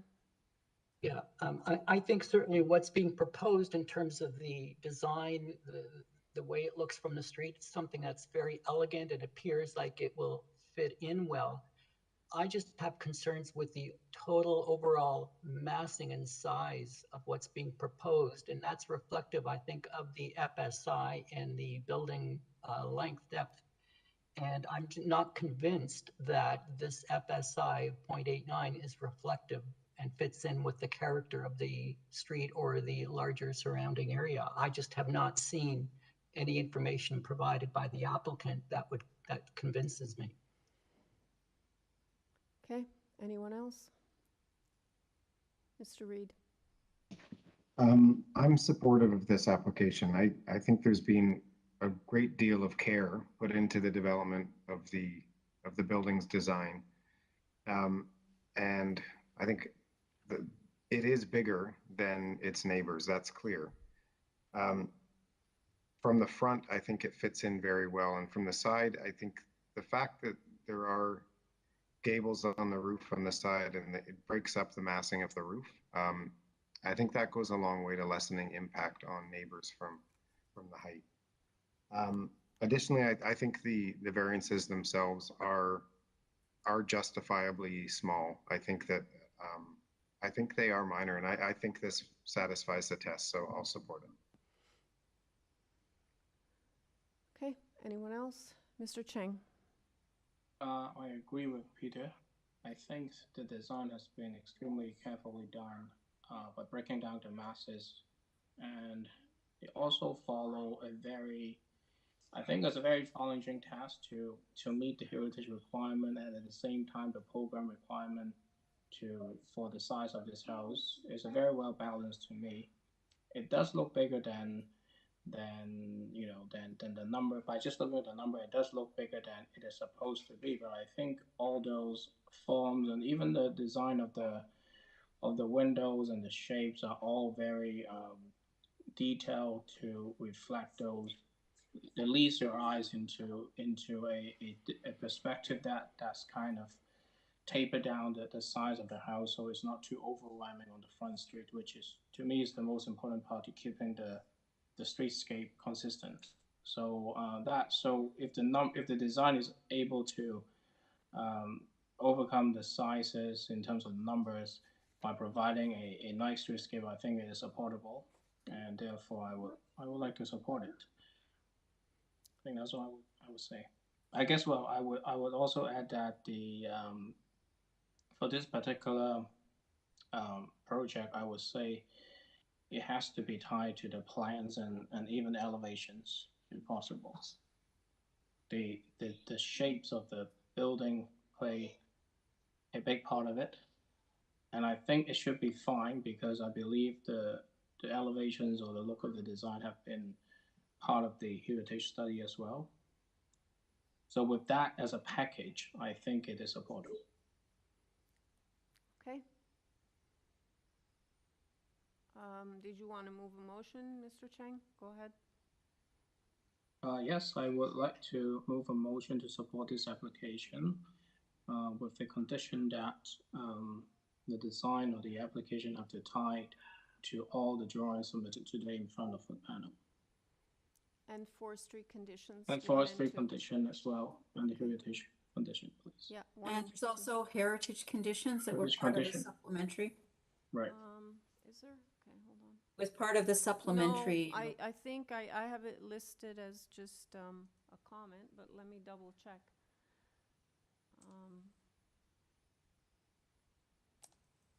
They're recommending approval. Recommendations. There's a There's just the recommendations on the, Okay, I I, don't know, I had it down as a condition. just asking staff, do you see any condition? No, in the supplemental, there's a report and it talks about recommendations that the chief planner recommends. But that's about the demolition still. So hold Well, on. no, okay, but I just, I'm just scrolling down because it's. I was just looking at, I'm sorry, I was looking at, prior to the issuance of any heritage permit. Okay, No, I don't think there's Okay, any okay. conditions. There- okay, okay. No, it's all about the council and the demolition approvals that Okay, all sorry, went through. I Yeah. got it wrong then. No, that's okay. Apologize. Don't worry. So, okay, so the motion by Mr. Chang is a condition to tie it to the plans and the elevation drawings and the forestry conditions 1 and 2. Do I have a seconder for that motion? Mr. Reed?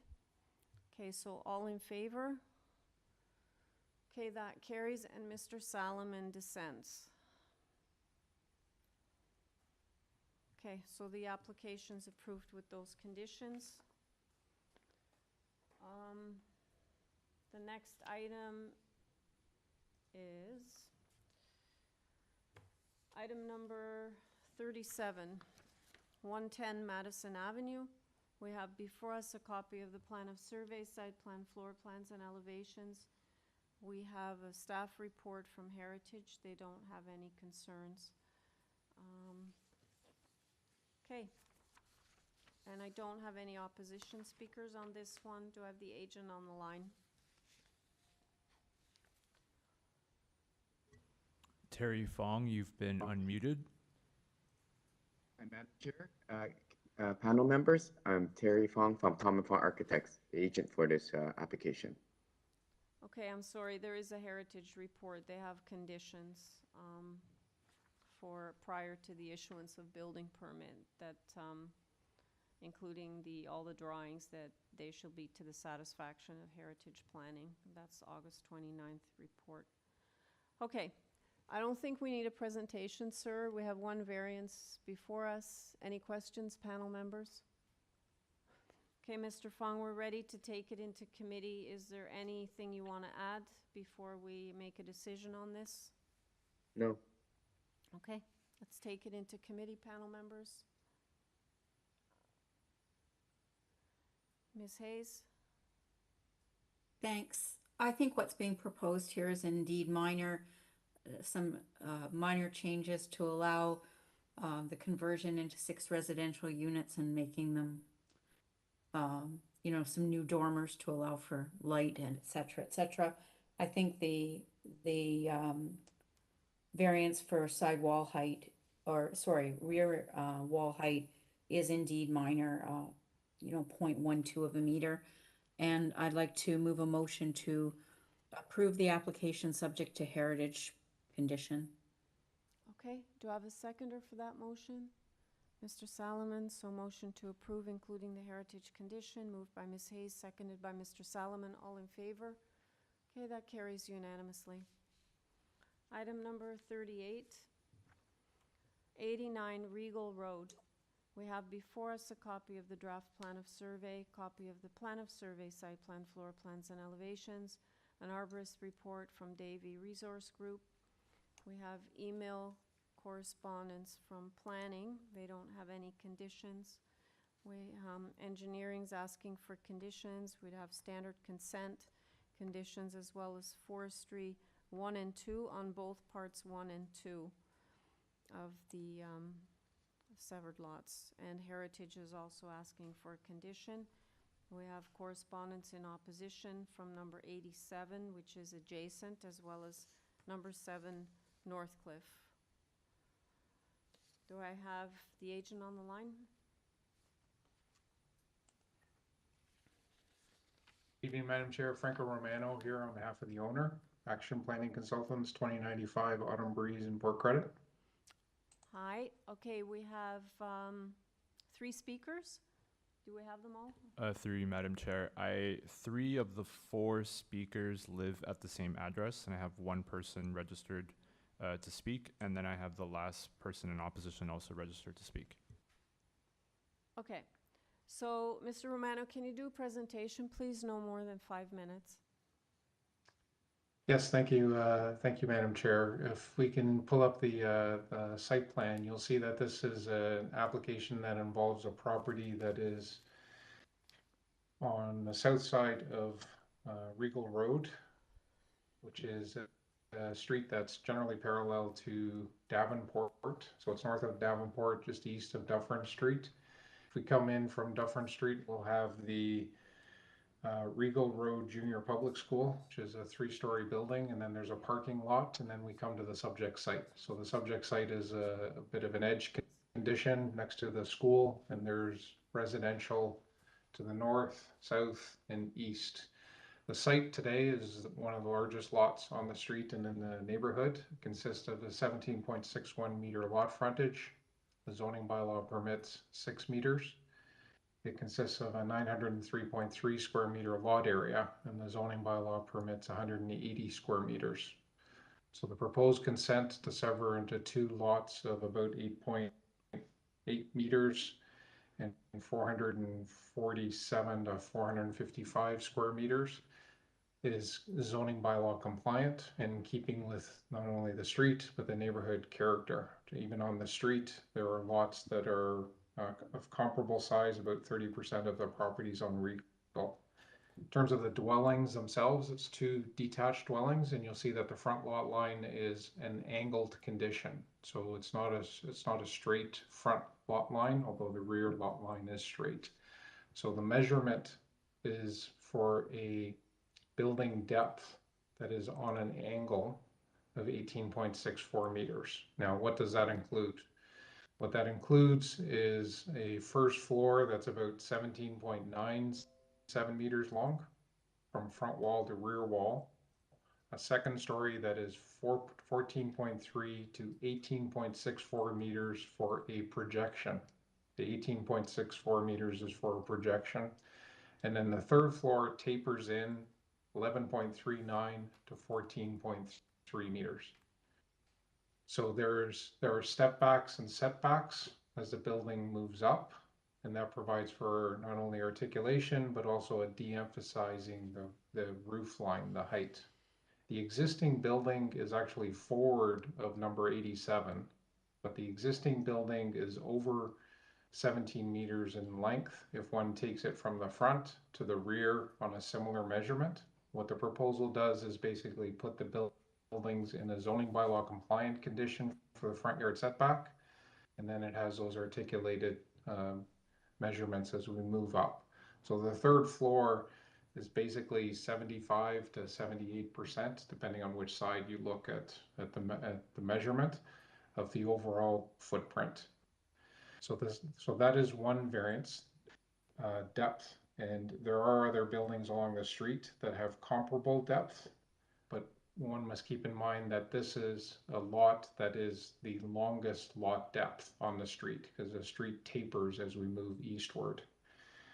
In terms of main wall height, the 9.75 meters is to that 11.39 to 14.3 meter portion of the third floor, and the floor space index of 0.6. I think they're a little different. One is 0.66 and the other is 0.67.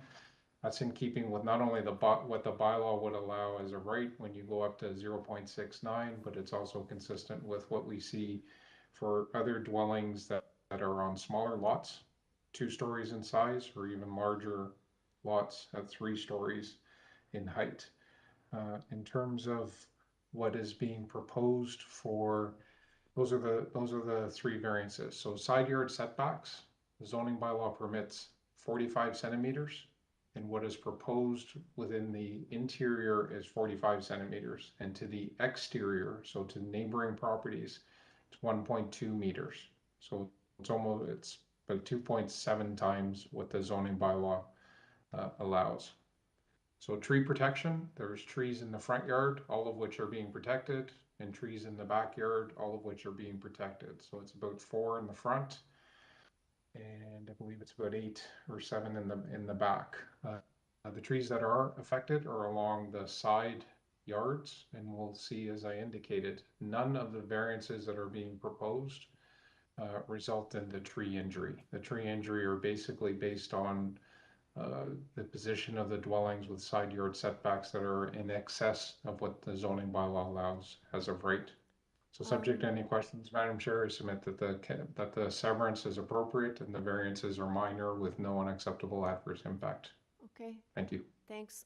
We're going to hold questions for when you come back. I'm going to go to the opposition now. Carmine Scorziello, you have been unmuted. Yes, can you hear me okay? I'm having some issues with my internet. Yeah, hopefully actually, yeah, loud and clear. If you can state your name and address, and I'm assuming you're speaking on behalf of Robert and Antonietta, correct? Correct. Okay. My name is Carmine Scorziello. I'm speaking on behalf of Antonietta and Scorziello at 87 Regal Road. She's been a resident there for over 60 years. So I've documented my I guess, opposition to this in a letter, and I'll just go through some of those items for your benefit if you have not read it. First of all, the severance of the property. We don't agree with that. It's been a single-family home on that property since the beginning, and it looks like the intent is just to sever it and create a bigger return on investment for the developers for the putting two properties in there. Because of severing the property, the intent is to move one of the buildings much closer to the property line than is currently there. That, along with the variances, which are not minor, will negatively impact 87 Regal Road, and I'll go through some of those right now. The height is a 2-meter variance. By no means that's a minor variance. I've listened to some of the other applications, and I heard about a 53 centimeter variance. That is minor. A 2-meter variance is definitely not minor. The renderings that have been presented are going to create a wall much closer and much taller, which is going to take away all of the light coming from the west, as well as the views that we've enjoyed from the property for over 60 years. The length of the building itself, it's shown in the calculations that it's about a 1.64 variance, but I don't agree with those calculations. If you look at the plans that are put in place, there is a patio, a deck that is part of the foundation that extends 4 meters, and it's mostly closed off from the first floor all the way up to the 3rd floor, and that further takes away from the sight lines and the sun coming into 87 Regal Road. So it's not just a 1.64 variance, it's closer to a 5.64 variance according to the plans that's showing there. As mentioned, the height increase, it's a major height increase than what is currently there, and it's going to be very taking away the views, sight lines, and certainly the sun from the 87 Regal Road property. The arborist report was showing that the trees that are actually on 87 Regal Road property have to be removed. I don't agree with that at all. They're on 87 Regal Road property. There's no reason they need to be removed. They need to be protected. I'm not convinced that these are being single-family dwellings. They appear to be rental units. I know the application is for single-family, but until we see an electrical plan and a utility plan, whether one utility is coming in or 3 utilities are coming in, it makes it very easy for whoever's developing this to turn it into rental property, which is not consistent with the application as well as the neighborhood itself. All these properties that are on Regal Road have not been severed, and I believe this is a dangerous precedence that would be set for further severance of the properties on the street for anybody coming in that may want to, maximize their return on investment on these properties. So we're opposed to the three applications as stated. Okay, thank you very much. Any questions for the speaker? No? Okay, thank you, Mr. Scorziello. Do you have the next speaker? Douglas Campbell, you've been unmuted. Okay, can you hear me? I can, if you can state your name and address for the record. Okay, my name is Douglas Campbell. I'm at 85 Regal Road, which is one over from the Scorzielli's home. We have similar objections to this.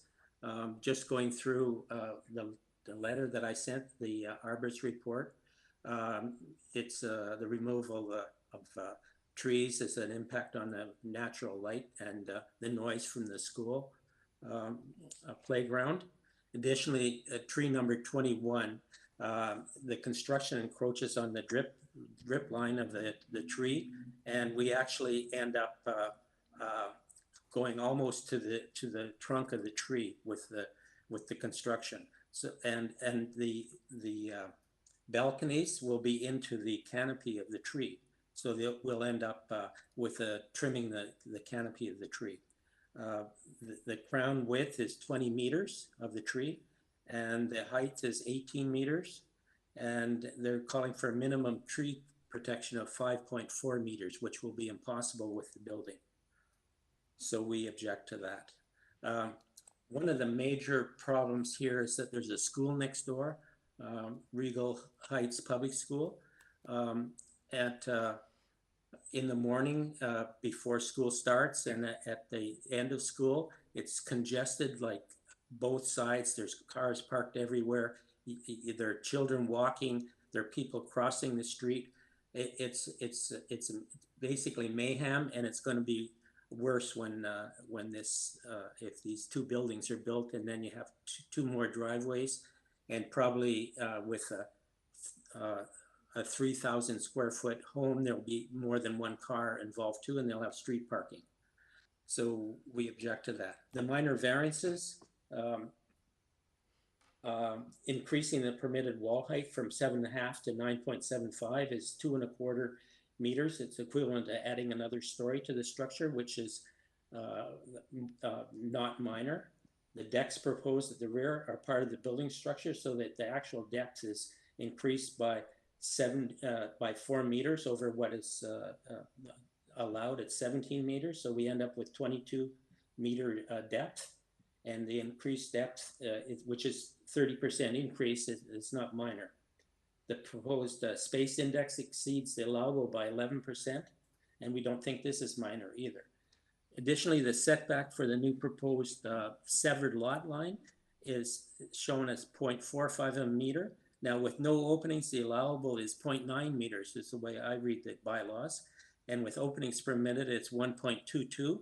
So you're within the side setbacks on the east and west, but between the two buildings, 0.9 total or 0.45 meter setback is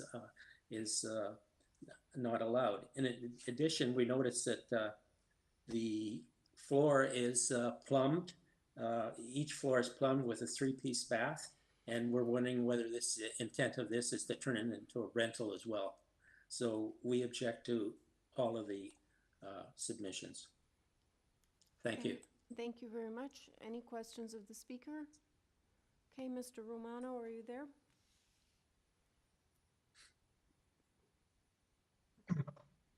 I am now, yes, Madam Chair, thank you. Okay, so we'll give you 5 minutes to speak to the issues raised.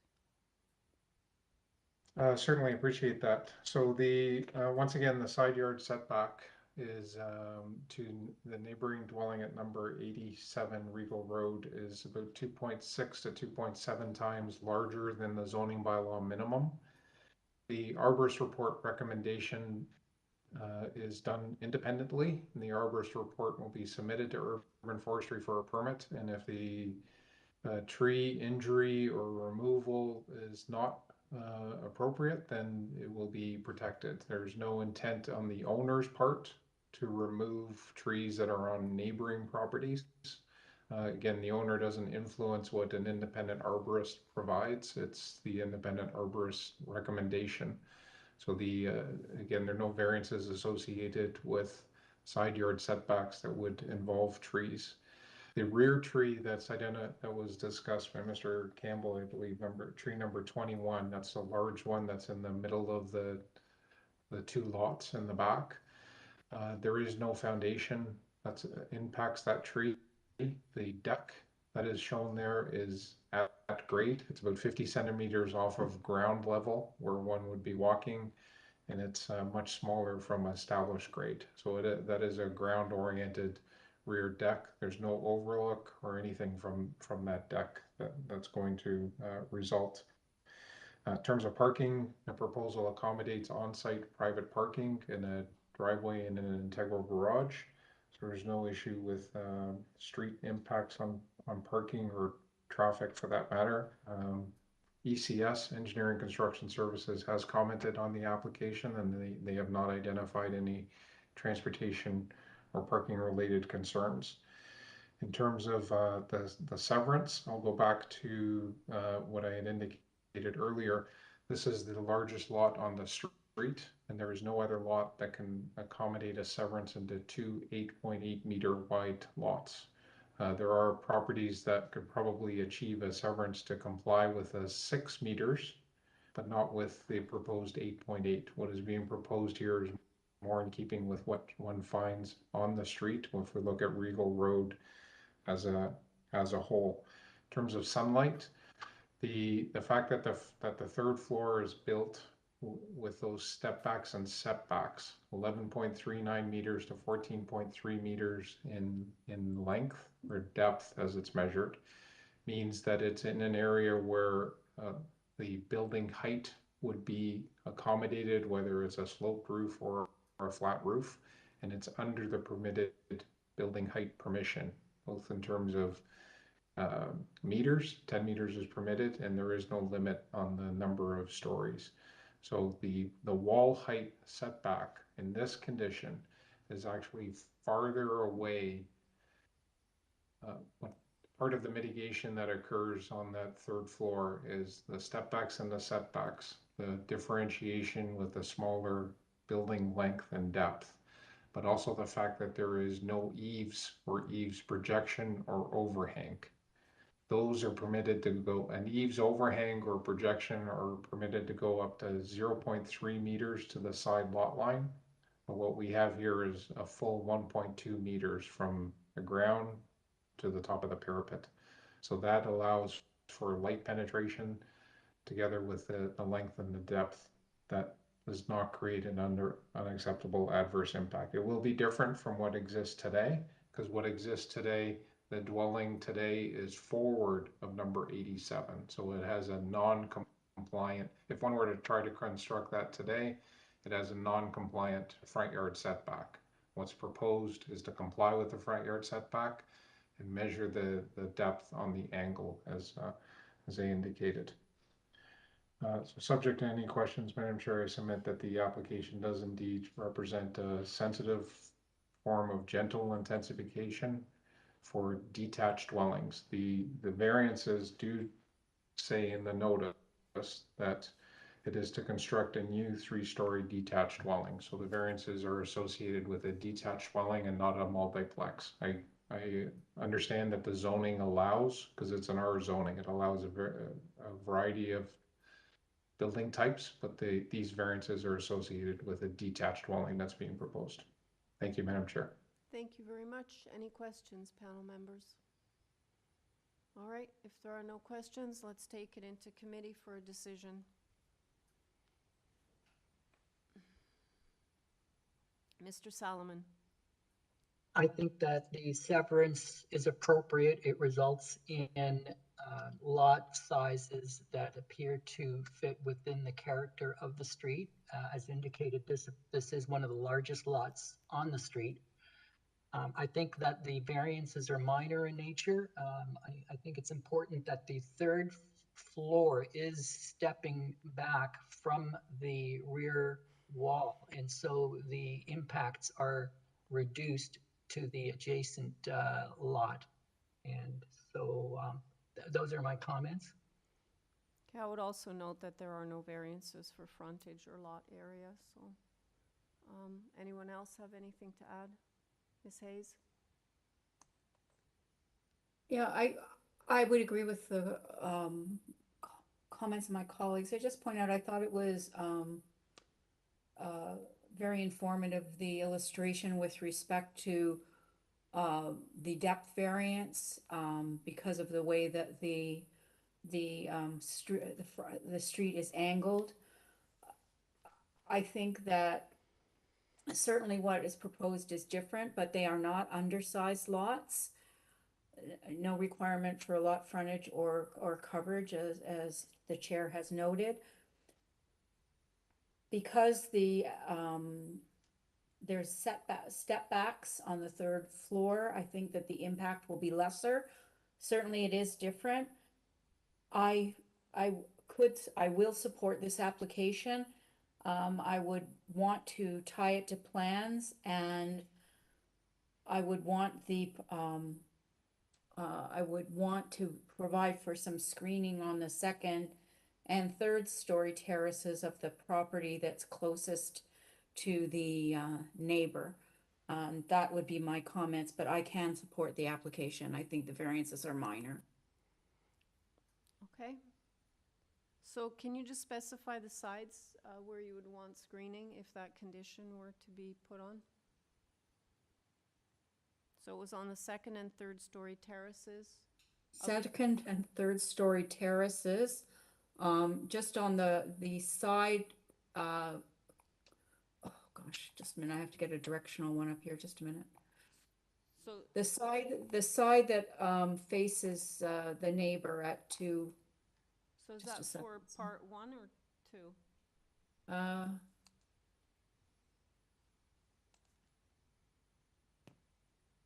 Sorry, part 1, I think. Okay.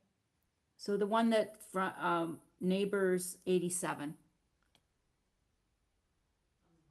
I don't think it's necessary on the other because it faces the schoolyard. Sylvia tells me it's the north side, east side on part 1. Is that East right? side. I'm just trying to find something with directions. Yes, east side. Okay, east side, just confirming that it's part 1. What's that? That's okay. Yes. Sylvia's Yes. just confirming here. Yes. Sideways. It's part 2? Part 2, okay. All right, part 2. It's kind of lopsided. Okay, so part 2. Okay.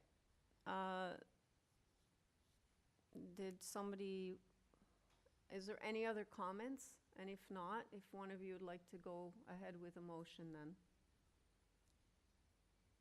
Okay, I can do a motion.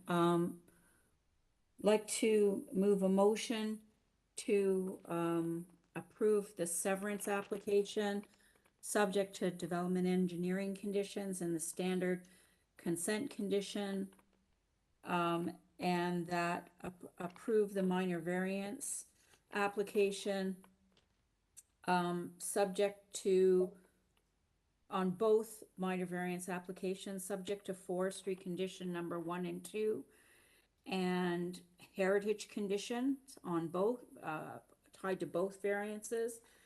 I'd like to tie the approval of both variances to the elevation drawings, side elevation drawings to show the step back, and also that there be screening on the east side of the second and third floor balconies on part 2 minor variance. I think I caught it. That's it. If I missed something, please. Okay, I'm not going to repeat it. Did you get everything, staff? Great. Okay, so that motion then is moved with all of the conditions as outlined by Ms. Haid. Who would like to second that? Okay, so, and that's seconded by Mr. Salomon. All in favor? That carries unanimously. Item number 39, 119 Woodington Avenue. We have before us a copy of, Through you, Madam Chair. Yeah. With regards to the archaeology condition, there was staff report spoke to prior to the issuance of the certificate of official, which is really tied with the consent. So, So I can amend, I'll amend my motion that Thank way you. then. Thank you. Tie that condition to the consent. Thank you for that. okay. All right, so 119 Woodington, which is item 39. We have before us a copy of the minutes from the April 27th public hearing, copy of the survey, revised site plan, floor plans, and elevations. Forestry is asking for condition number 2. We have 4 form letters in support from, including the adjacent neighbor at 117 Woodington, and from 3 addresses, 220, 207, and 218 Springdale. Not showing any opposition speakers on this one. Okay, I have the agent on the line. Good afternoon again, panel. My name is Mike De Oliveira. I'm here with Replacement Design representing 119 Woodington Avenue. Okay, panel members, do you have any questions for Mr. De Oliveira? No? Okay, not seeing any questions. We're ready to take it into committee. Anything you want to add before we go into committee? Just that originally we were here, we had the neighbor to the rear at 207 who was in opposition, and we had some comments from community planning. We deferred at that time to address the comments from both parties. As you can see, we now have a letter of support from 207, and there is nothing against us from planning anymore here. We did increase the soft landscaping from our original proposal, which was their main concern. So with some of the changes, we did add a variance for the parking width, but that was just in order to comply with some of the concerns of the neighbor to the rear. But everything's kind of within the similar application we had before and is within similar approvals we've seen in the neighborhood. Okay, let's take it into committee for a decision. Mr. Reed. Thanks, Chair. I remember this application from last time, and I actually was pretty supportive of it then, and I think there've been minor changes that have improved it. It's really just a slight change from what's existing on the site now, and actually an improvement. So it's I move approval subject to urban forestry condition 2. Okay, do I have a seconder? Okay, Mr. Cheng, so motion to approve, moved by Mr. Reed, seconded by Mr. Cheng, including forestry condition number 2. All in favor? Okay, that carries. Okay, does anybody need 5 minutes? Otherwise, I'll keep going. Are we good to keep going? Okay, so the next item is item number 40, 4 Herbert Avenue. We have before us a copy of the minutes from the September 1st and May 4th, well, September 1st, 2021 and May 4th, 2022 public hearings.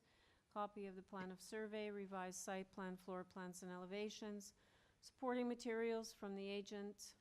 Staff report from planning asking for a condition.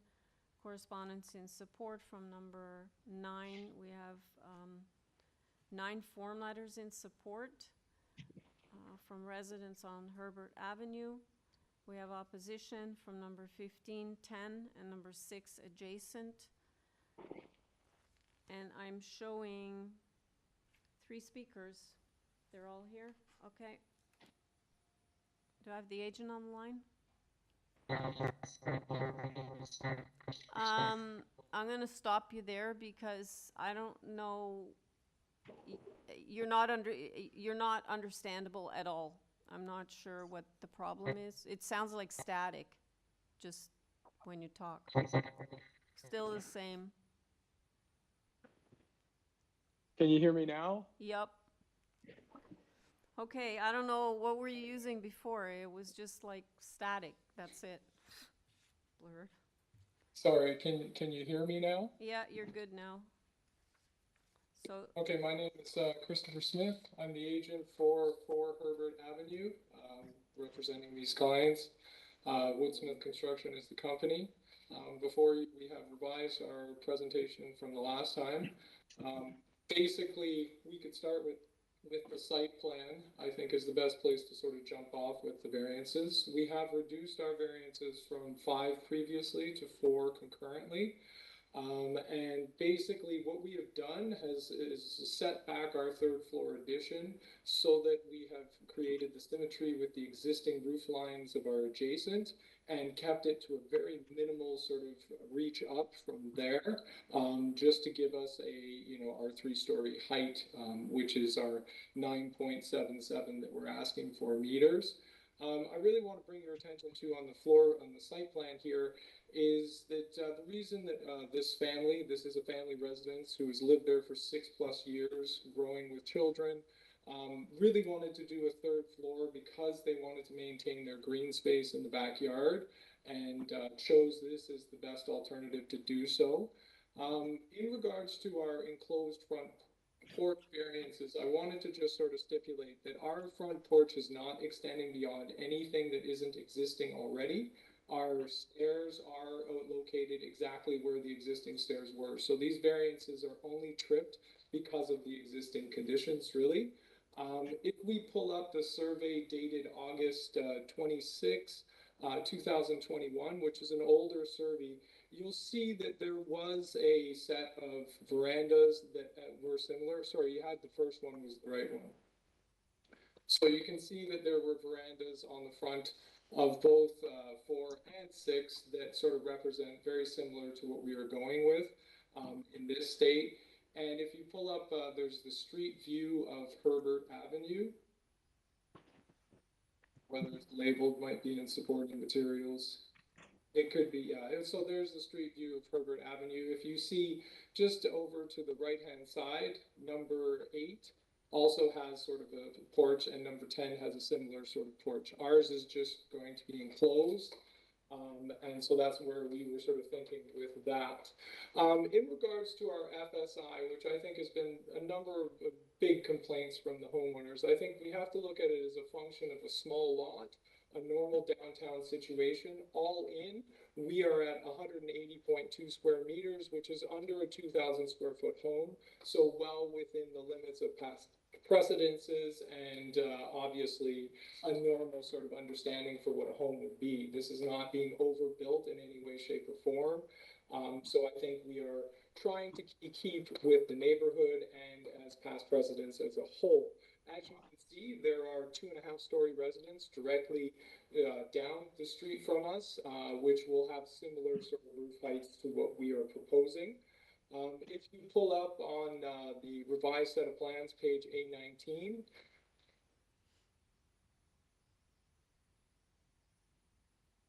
on the revised plan set.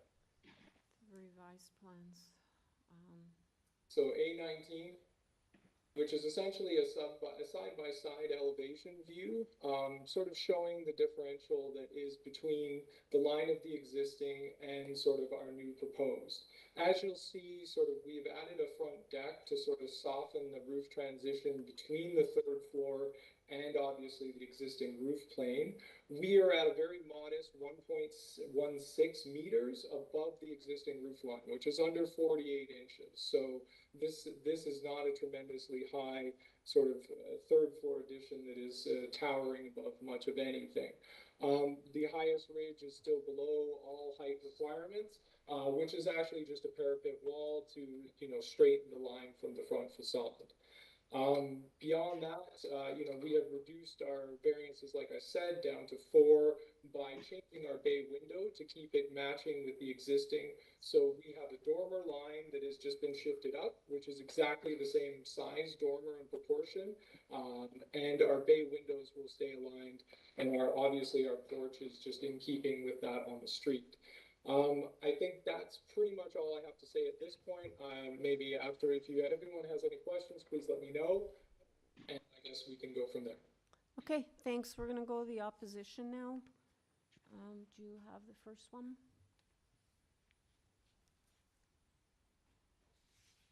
Ian Ward, you have been unmuted. Thank you. Can you hear me? I can, just need your name and address for the record, and then you have My name's five. Ian. Yeah, my name's Ian. Okay, we lost you. Let me start again. My name is my name is Ian Ward. I live at 15 Herbert Avenue. Okay, we're gonna start the clock now. You have 5 minutes, sir. Yeah, okay. I did submit my my comments in the. Everybody has read. Yes, we have. Kella, are you there? Because I keep losing you. Okay. Okay. Anything specific you want to point out? On my computer, is that better? Your letter's on the screen if you can see it. I don't know. Yes. Okay. Can you hear me okay now? I can. Yeah, okay. Sorry, it was my headphone. My primary concern really is the fact that the impact on the other half of this building, and we can look at the number of variances. I mean, the variances are not minor, but I can see from all the other applications in other jurisdictions that that's very often overruled. My concern really is the look of the building after this proposed addition takes place. There's an enclosed porch right next to the co-owners, the neighbor's front door, and there's a large increase in the roof line, which directly impacts on the neighbor. And the fact that it's not set back, which is often done in other houses. The third floor is not set back from the front of the house. The other thing I find odd is that the drawings I've looked at seem to show some sort of a deck on the porch roof, as well as something up above on the third floor, all of which have a considerable impact on the total building. The other sort of less obvious thing that I think has taken place here is the fact that, you know, this is a building with two owners in it, and the one owner is not in favor of these modifications, and this seems to be capable of being overruled. And I think, you know, in a semi-detached building, both owners have to sort of have some agreement on the way it's modified. I think that the addition of this third floor will create a huge amount of construction, which will impact the family living right next door in the adjoining house section.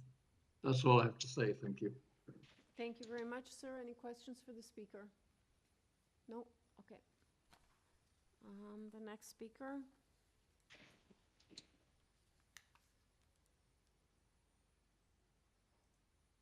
Erwin Buck, you have been unmuted, and your video is also enabled.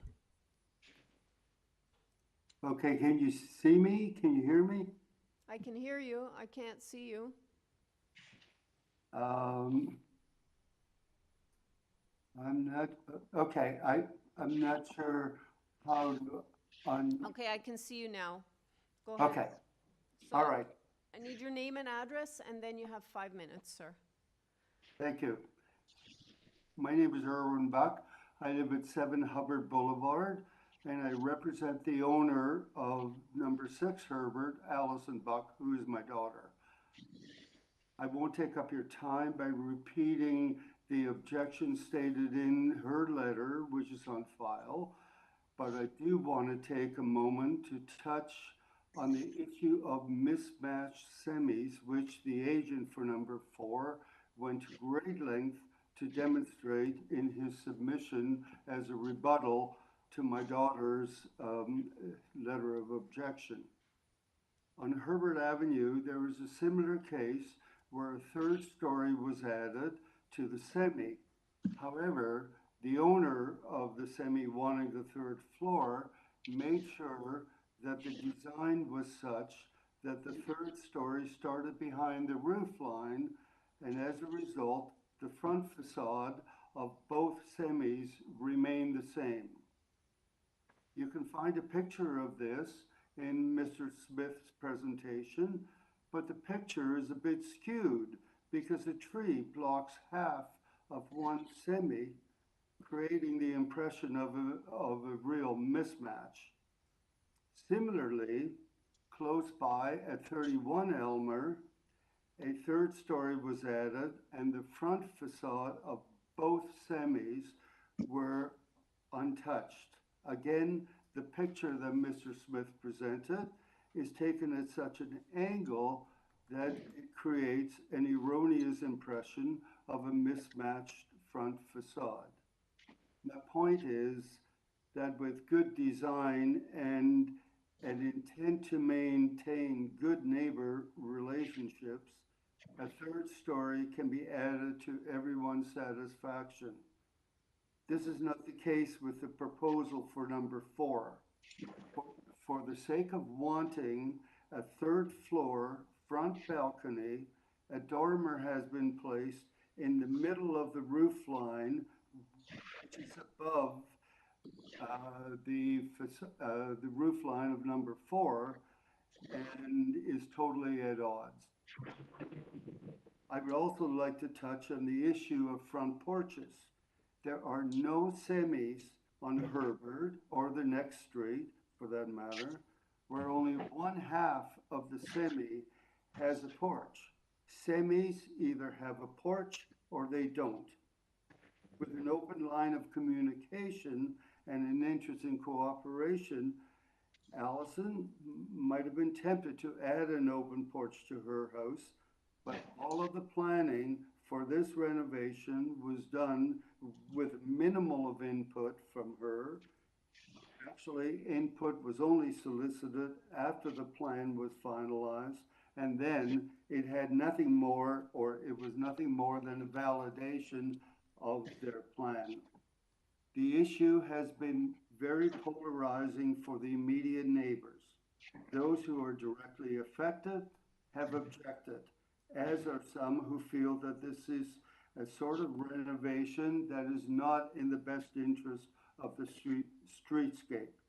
Those who are not affected, either because they live in a detached house or they live outside of the immediate area, have signed a form letter of support, which is questionable at best because it is on Woodsmith stationery, yet it was not obtained by either the agent or an employee of Woodsmith. Regardless, the objections from those most affected at number 8 and number 10 Herbert should deserve the most consideration. Thank you for your time. Thank you very much, sir. Any questions of the speaker? No? Okay. Thank you, Mr. Buck. Our final speaker.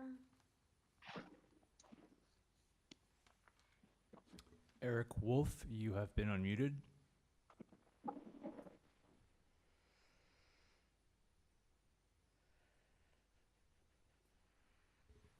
Eric Wolf, calling from a 450 area code. You have been unmuted. My name is Eric Wolf, 10 Herbert Avenue, and I'll refer the committee to the submission I made online. Okay, is that the one on the screen?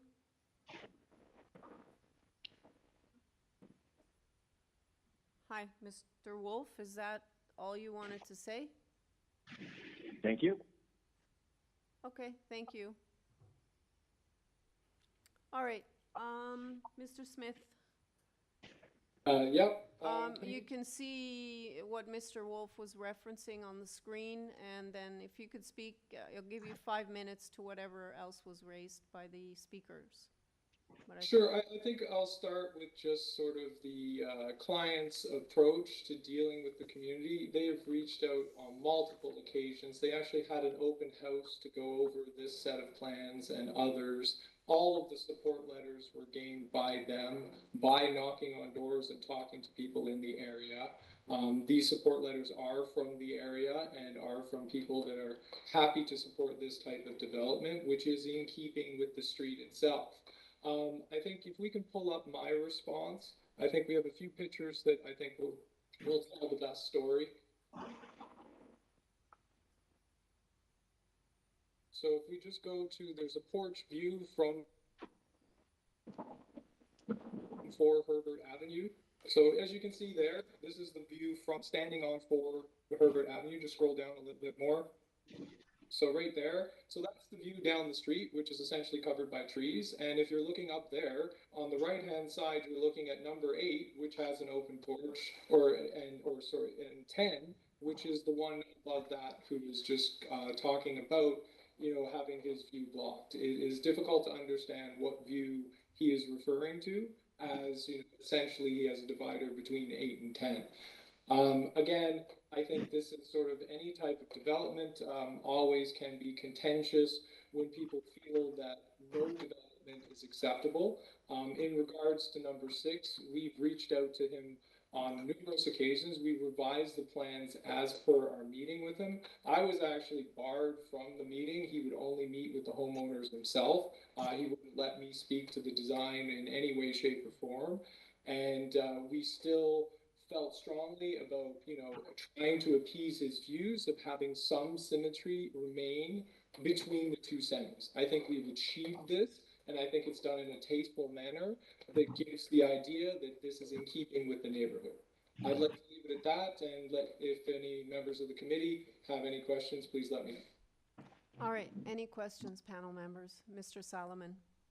Yeah, if we can turn to the revised plans and the elevation, north elevation, I'm just trying to understand what it's showing.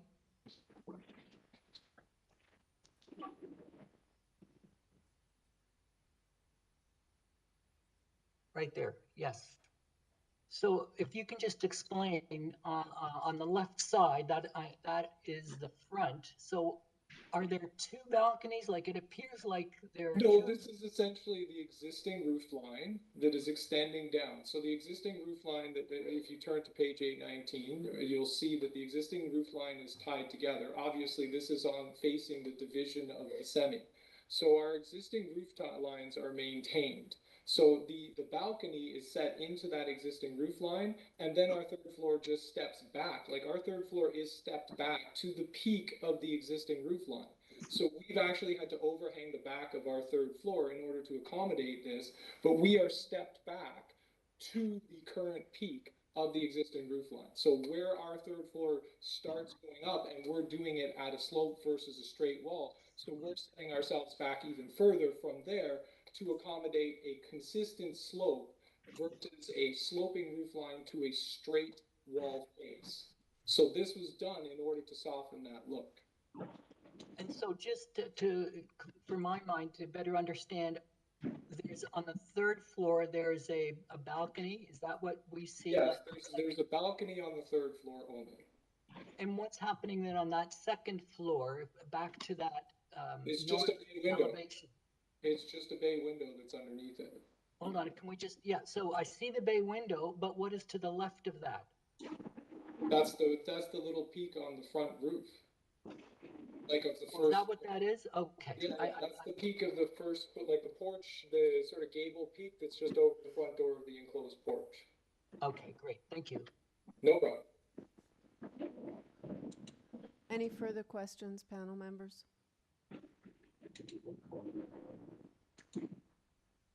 No? All right. Okay, let's take it into committee then.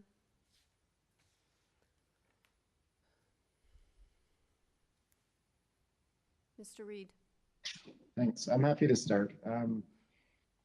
I appreciate that the applicant has removed one of the variances, and I think that the remaining variances come about because they're going up for a 3rd story instead of extending back. And I note that this house is one of the shorter houses on the street.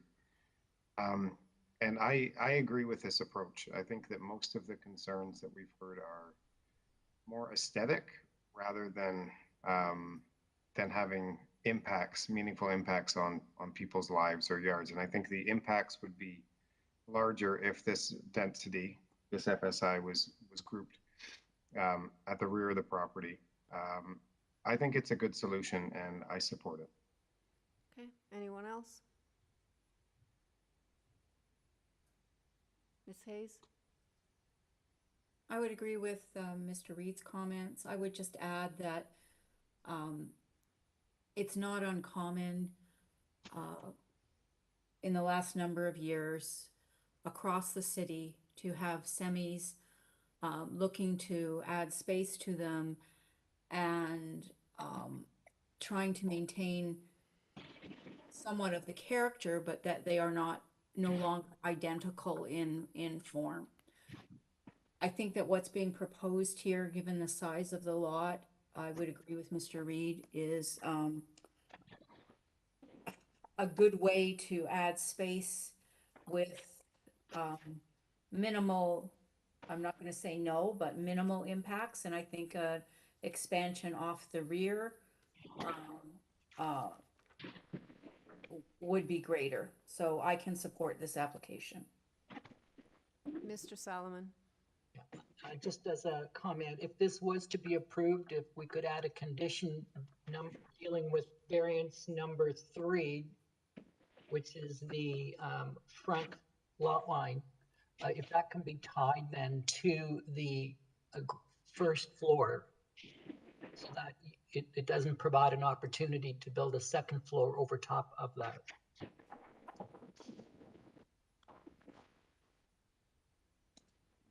So first floor elevations? Yeah, I think that's what planning has recommended in its conditions. Okay, great, thanks.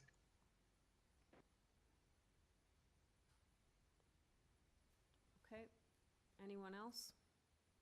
Nope, all right, if I could have a motion then, and Yeah, I'm happy to move approval of the application subject to the planning condition.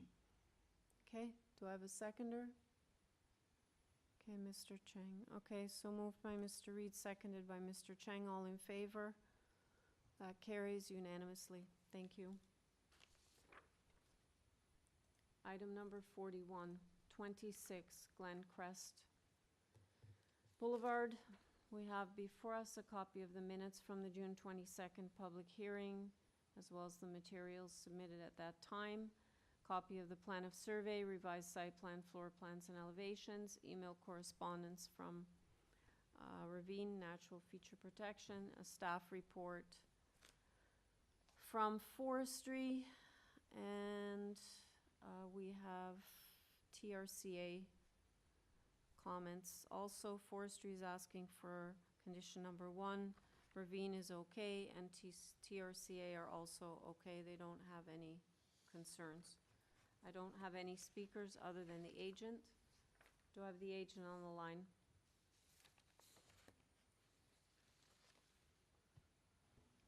Nikita, you've been unmuted.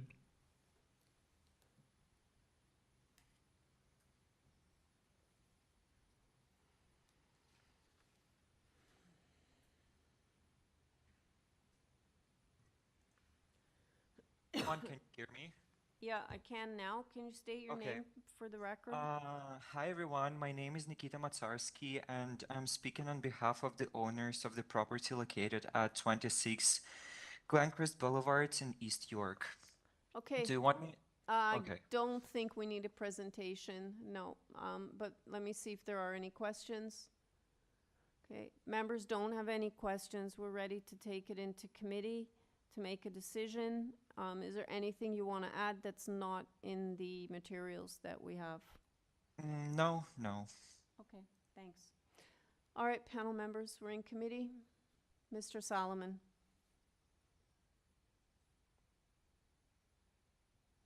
Yeah, I got myself unmuted there. I think what's being proposed is appropriate. There are many homes on the street that have second-story additions. I would move approval of the variances that they are minor in nature, subject to urban forestry condition number 1. Okay, do I have a seconder? Ms. Hayes, so motion to approve, moved by Mr. Salomon, seconded by Ms. Hayes, including forestry number 1. All in favor? That carries unanimously. Item number 42, 394 McRoberts Avenue.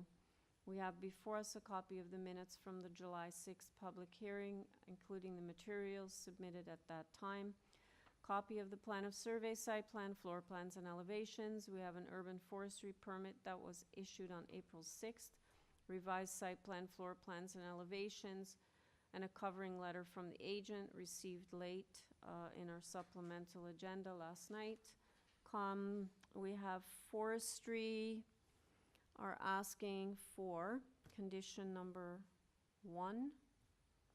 I believe, no, sorry, I'm still on the last one. I'm in the wrong page in my notes. 2. Forestry condition number 2. And a 3-signature petition in support from both adjacent neighbors. And I don't have any opposition speakers on this one. Do I have the agent on the line? My name is William Harrison. My address is 139 Duvernay Avenue. That's Toronto, Ontario. Okay. And I'm the agent for this application. Okay, thank you, sir. Panel members, do you need a presentation? Okay, do you have any questions for the agent? Okay, Mr. Harrison. I have a question, please. I'm trying to figure out what the urban forestry condition could be, given the fact that we have already a permit to remove a tree, which we secured because that tree was actually endangering an existing garage on a neighbor's property. Yeah, I see that you have a permit for a Siberian Chinese elm, but then we have the forestry condition. If you've already met it, let me just tell you what it is here. Hold on. Okay. It's submission for a complete application to injure or remove a privately owned tree. So if that's the one and you've already complied with it, even if we put the condition in, it's not going to make, it's not going to be anything that you weren't going to do it before anyway. Okay. Okay? Yep. All right. We are ready to take it into committee. Is there anything else you want to add other than what's in the submissions we have? No. Everything's, I think, pretty clear. Thank you. Okay, thank you, sir. Panel members, we're in committee. Ms. Hayes?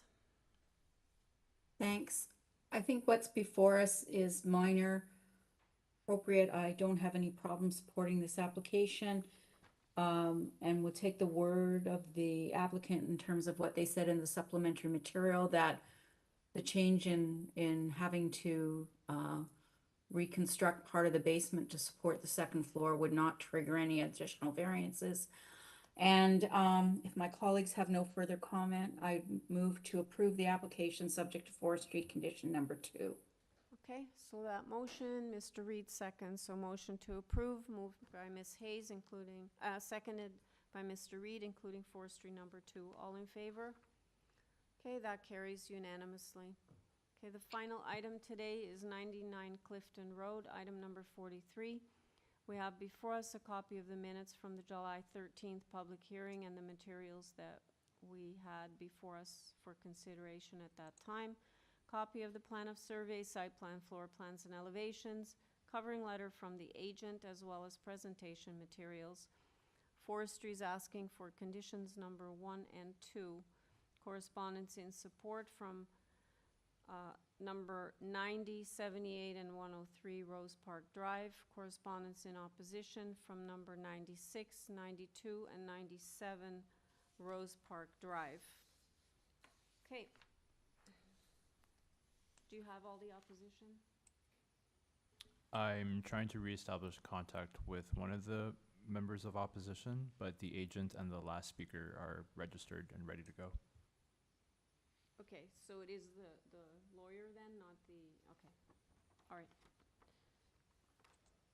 And on that note, Megan, you have been unmuted and you can enable your video as well. Thank you. Good evening. My name is Megan Barrett. I represent the owners of 99 Clifton Road. Could you please pull up the document called presentation materials? Thank you. So on this first page that's on the screen before you is a copy of the annotated site plan that's attached to my letter of August 30th. That letter goes into detail about how each of the variances meet the 4 tests under the Act, but this evening I'm just going to provide a summary for your benefit. And I'd also like to say at the outset that my clients have made real efforts to engage with their neighbors in advance of this hearing to explain the proposal and to try to address their concerns. We've heard there are several letters of support on the file, and planning staff have no concerns with the proposal. So in terms of the variances that are before you, variances 1 and 4 for front yard setback and side yard setback to the north. These variances legalize existing conditions. Variance 3 is very similar for the front porch setback, although what's being proposed is slightly bigger than what's the existing, which is outlined in yellow there. What's being proposed will not have a discernible difference and creates really no impact and should not be an issue here. Variance number 5 is for rear yard soft landscaping. And this is where I want to start talking about the shape and the size of the lot. Because of the shape of the lot, the large area to the south in the south portion of the lot, the side yard there, will function as part of the rear yard, even though it is not technically part of the rear yard. So when taken as a whole, the soft landscaped area on the lot is much more than what would be required under the bylaw. And I think that this is important to note because of the stormwater management concerns that have been raised by one of the neighboring property owners. There is ample permeable surface on this property. So variances 6 and 8 relate to the height and number of stories that are being proposed. This is a bit of a unique situation, and on the site plan you can see there are 3 distinct portions of the home. There's the garage, there's this area outlined in green, and then there's this other portion next to the green area. So the garage and the area outlined in green have a flat roof, and the remaining portion of the home is proposed to have a sloped roof. And since the flat portions of the roof are about 60% of the total horizontal roof area, the height standard for flat roof buildings applies to the entirety of the property. And that's why relief is required in this case at 11 meters. The sloped roof component of the house does comply with the 11-meter standard for sloped roofs. The flat roof portion of the building at the rear, the portion that's outlined in green, I should say, is proposed to be 7.7 meters tall. And although that is above what's permitted for flat roofs in the bylaw, it is lower than what's been approved for other flat roof homes in the area. Could you please turn to page 2 of the presentation? Thank you. Here you can see the front and rear elevations illustrating the different portions of the roof and also the 3rd story component of the proposal, which is within the sloped portion of the roof. And that 3rd story is permitted as of right within a sloped roof. Could you please turn to page 4? Thank you. So variance number 7 is to permit a reduced rear yard setback of 5.49 meters. And as you can see on this diagram or on this map, the lot fabric in the surrounding area is irregular. 99 Clifton is much shallower with a larger frontage than the other lots around it. And this variance for the reduced rear yard setback arises from that shallow lot depth. A rear yard setback of about 5.5 meters has been approved by the committee in other instances in the area where the shape or size of the lot makes it necessary, like in this case.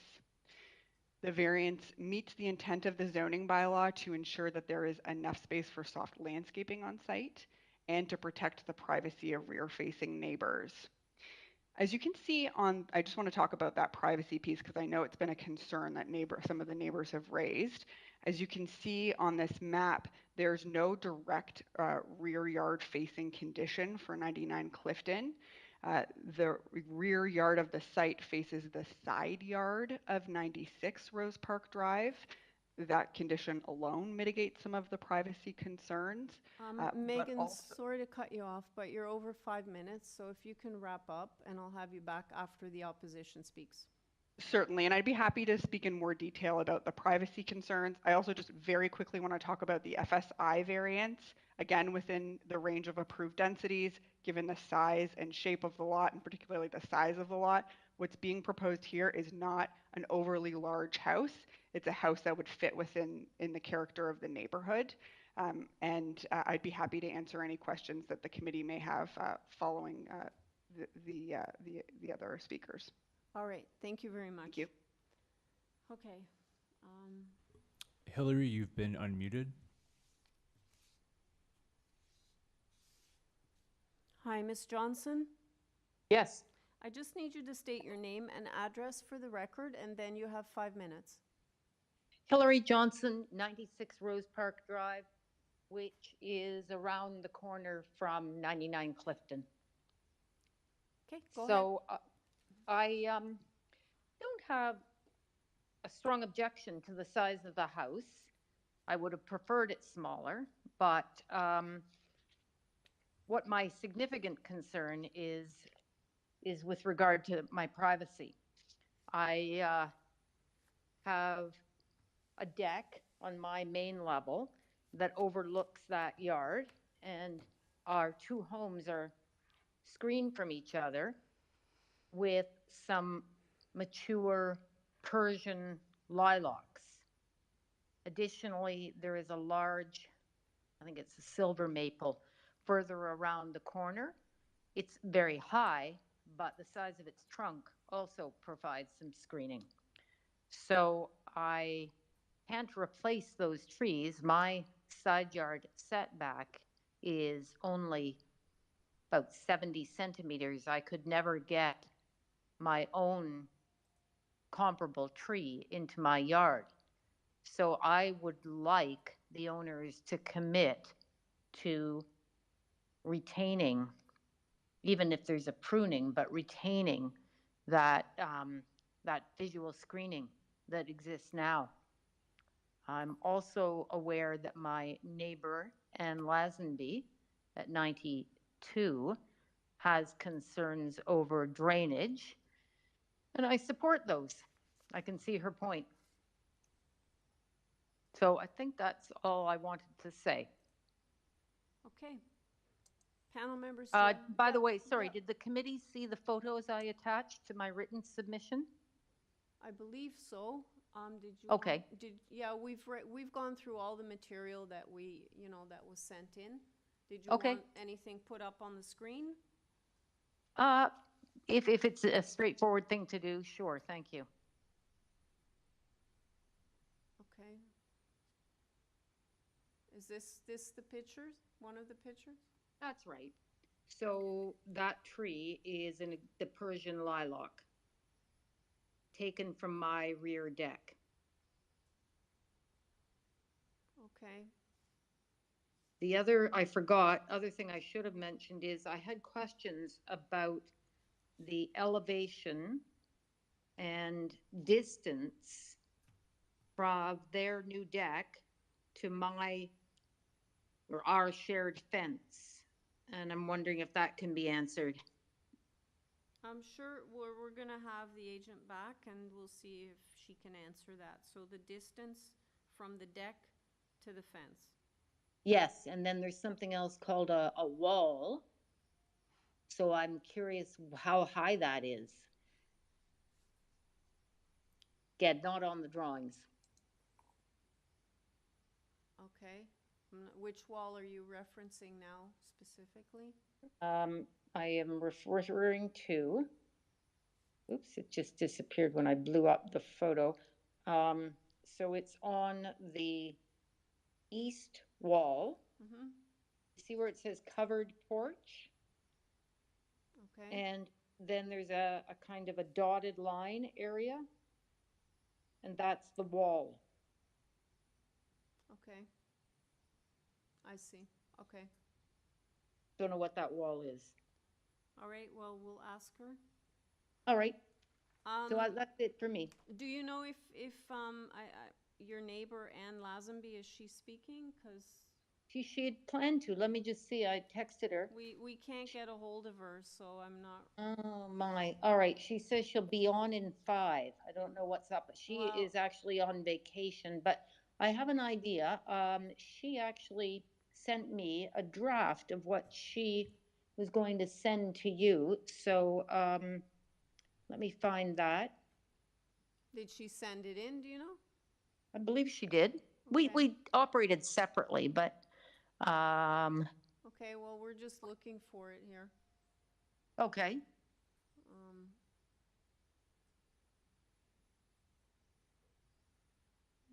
Her principal concerns were the privacy loss. She felt she would be staring into the main floor of 99 Clifton, much more so than she is now. And drainage, you said, I think I And heard you say. drainage, yes. Okay, yeah, She here it is. re- We have the letter here. It's on the screen. Right, okay.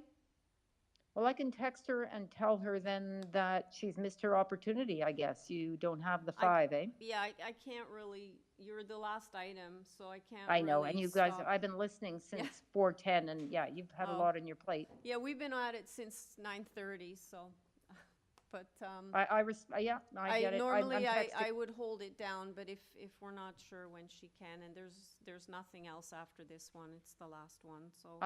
Yeah, okay. All I'm right. texting her now. Okay, thanks. Okay, Ms. Barrett, are you there? If you could speak to the privacy, the drainage concern, the Persian lilac, the distance from what the distance is from the deck to the back fence line, and then the wall on the covered porch, what that is, if you can clarify.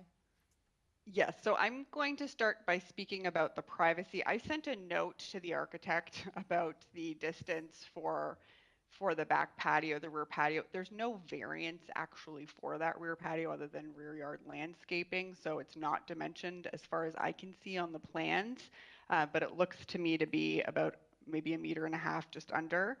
So I've asked for confirmation on that, but again, there is actually no variance tied to that, and that's part of why it's not dimensioned, I would imagine, on the plans. But in terms of privacy, and this is where I didn't get a chance to go into this in my original submission, my clients have spoken with both Ms. Lazenby and Ms. Johnson repeatedly to express their strong interest in maintaining and enhancing privacy screening between the two properties.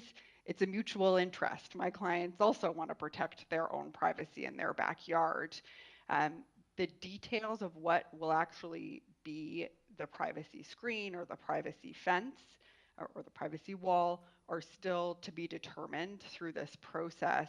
But my clients have committed to their neighbors to consult with them and take their preferences into consideration. Likely the wall or the fence will be between 5 and 6 feet tall and likely will also include some form of tree or shrubbery, but those details just haven't been nailed down yet. But again, I think the key thing to understand here and the key thing that I would urge the committee to consider is that my clients have just as much of an interest to ensure their own privacy on the site. With respect to the trees, there is a tree protection plan in the committee's materials, and my clients are only looking to remove 2 of the trees on site. I don't believe that those are the trees that Ms. Johnson referred to.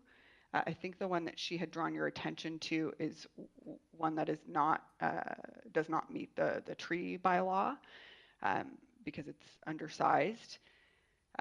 But certainly my clients consent to the conditions that urban forestry have imposed to require them to apply for tree permits to remove private trees, and then also the additional requirement to remove or injure any tree on public lands as well. With respect to the drainage concern that Ms. Johnson raised in her letter, but wasn't able to share with the committee this evening, I believe that I did address that in my original comments to the committee. This is about soft landscaping, and there is ample soft landscaping on the site, particularly next to Ms. Johnson's, Ms. Johnson's property. Again, this is something that my clients have committed to keeping her in the loop on as they go through the approvals process. But certainly that should not be an issue given the generous setback between the house and Ms. Johnson's property line. It was actually Miss Lazenby, I think, that had the concern about drainage. I'm sorry, you are exactly right, Yeah. ma'am. Okay. You're exactly right. It was Miss Lazenby. My apologies. And I think that those were your questions. Have I missed anything? I don't believe so unless the members have questions. I'm not sure. Let me check. No? So can I just say to the members that individually and cumulatively, it's my client's submission that the variances are minor. They don't have any undue adverse impacts. And there's really been an effort by my clients to make a reasonable sized home on this smaller lot and work with, in the character of the neighborhood, try to work with their neighbors and mitigate concerns and again, fit within the neighborhood and what's around them. Thank you for your time this evening. Thank you very much. If there are no questions, panel members, will take it into committee for a decision. Mr. Solomon. Yeah, I think that the lot size affects greatly then what can be designed on the property. And I think the way that this is being presented, I think that it results in appropriate development, especially that the third story is right at the front of the building, and the middle half and the rear of the building is 2 stories. And I think that's important. And I think that the variances are minor in nature. Ultimately, the side yard acts as a large soft landscaped area, adding additional area for drainage to occur. And I would move approval of the variances subject to urban forestry 1 and 2. And I'd also like to tie the approval of the variances to the plans, and that would then tie the building footprint, the side yard being maintained as an open space area, and that the 3rd floor then be limited by the plans as well. Okay, do I have a seconder for that motion? Mr. Cheng? Staff, are you able to note that the agent has indicated that they will continue discussions regarding the screening between the properties? Thank you. Okay, so the motion before us is to approve the application with a condition to tie it to plans, including forestry conditions 1 and 2. That's moved by Mr. Solomon, seconded by Mr. Cheng. All in favor? Okay, that carries unanimously. The application is approved with those conditions, and we stand adjourned at 6:33. Thank you, team, staff, and members. Thank you all. See you next time. Good night, Thank everybody. you. Okay. Good night. Thank you. Bye-bye. Good night.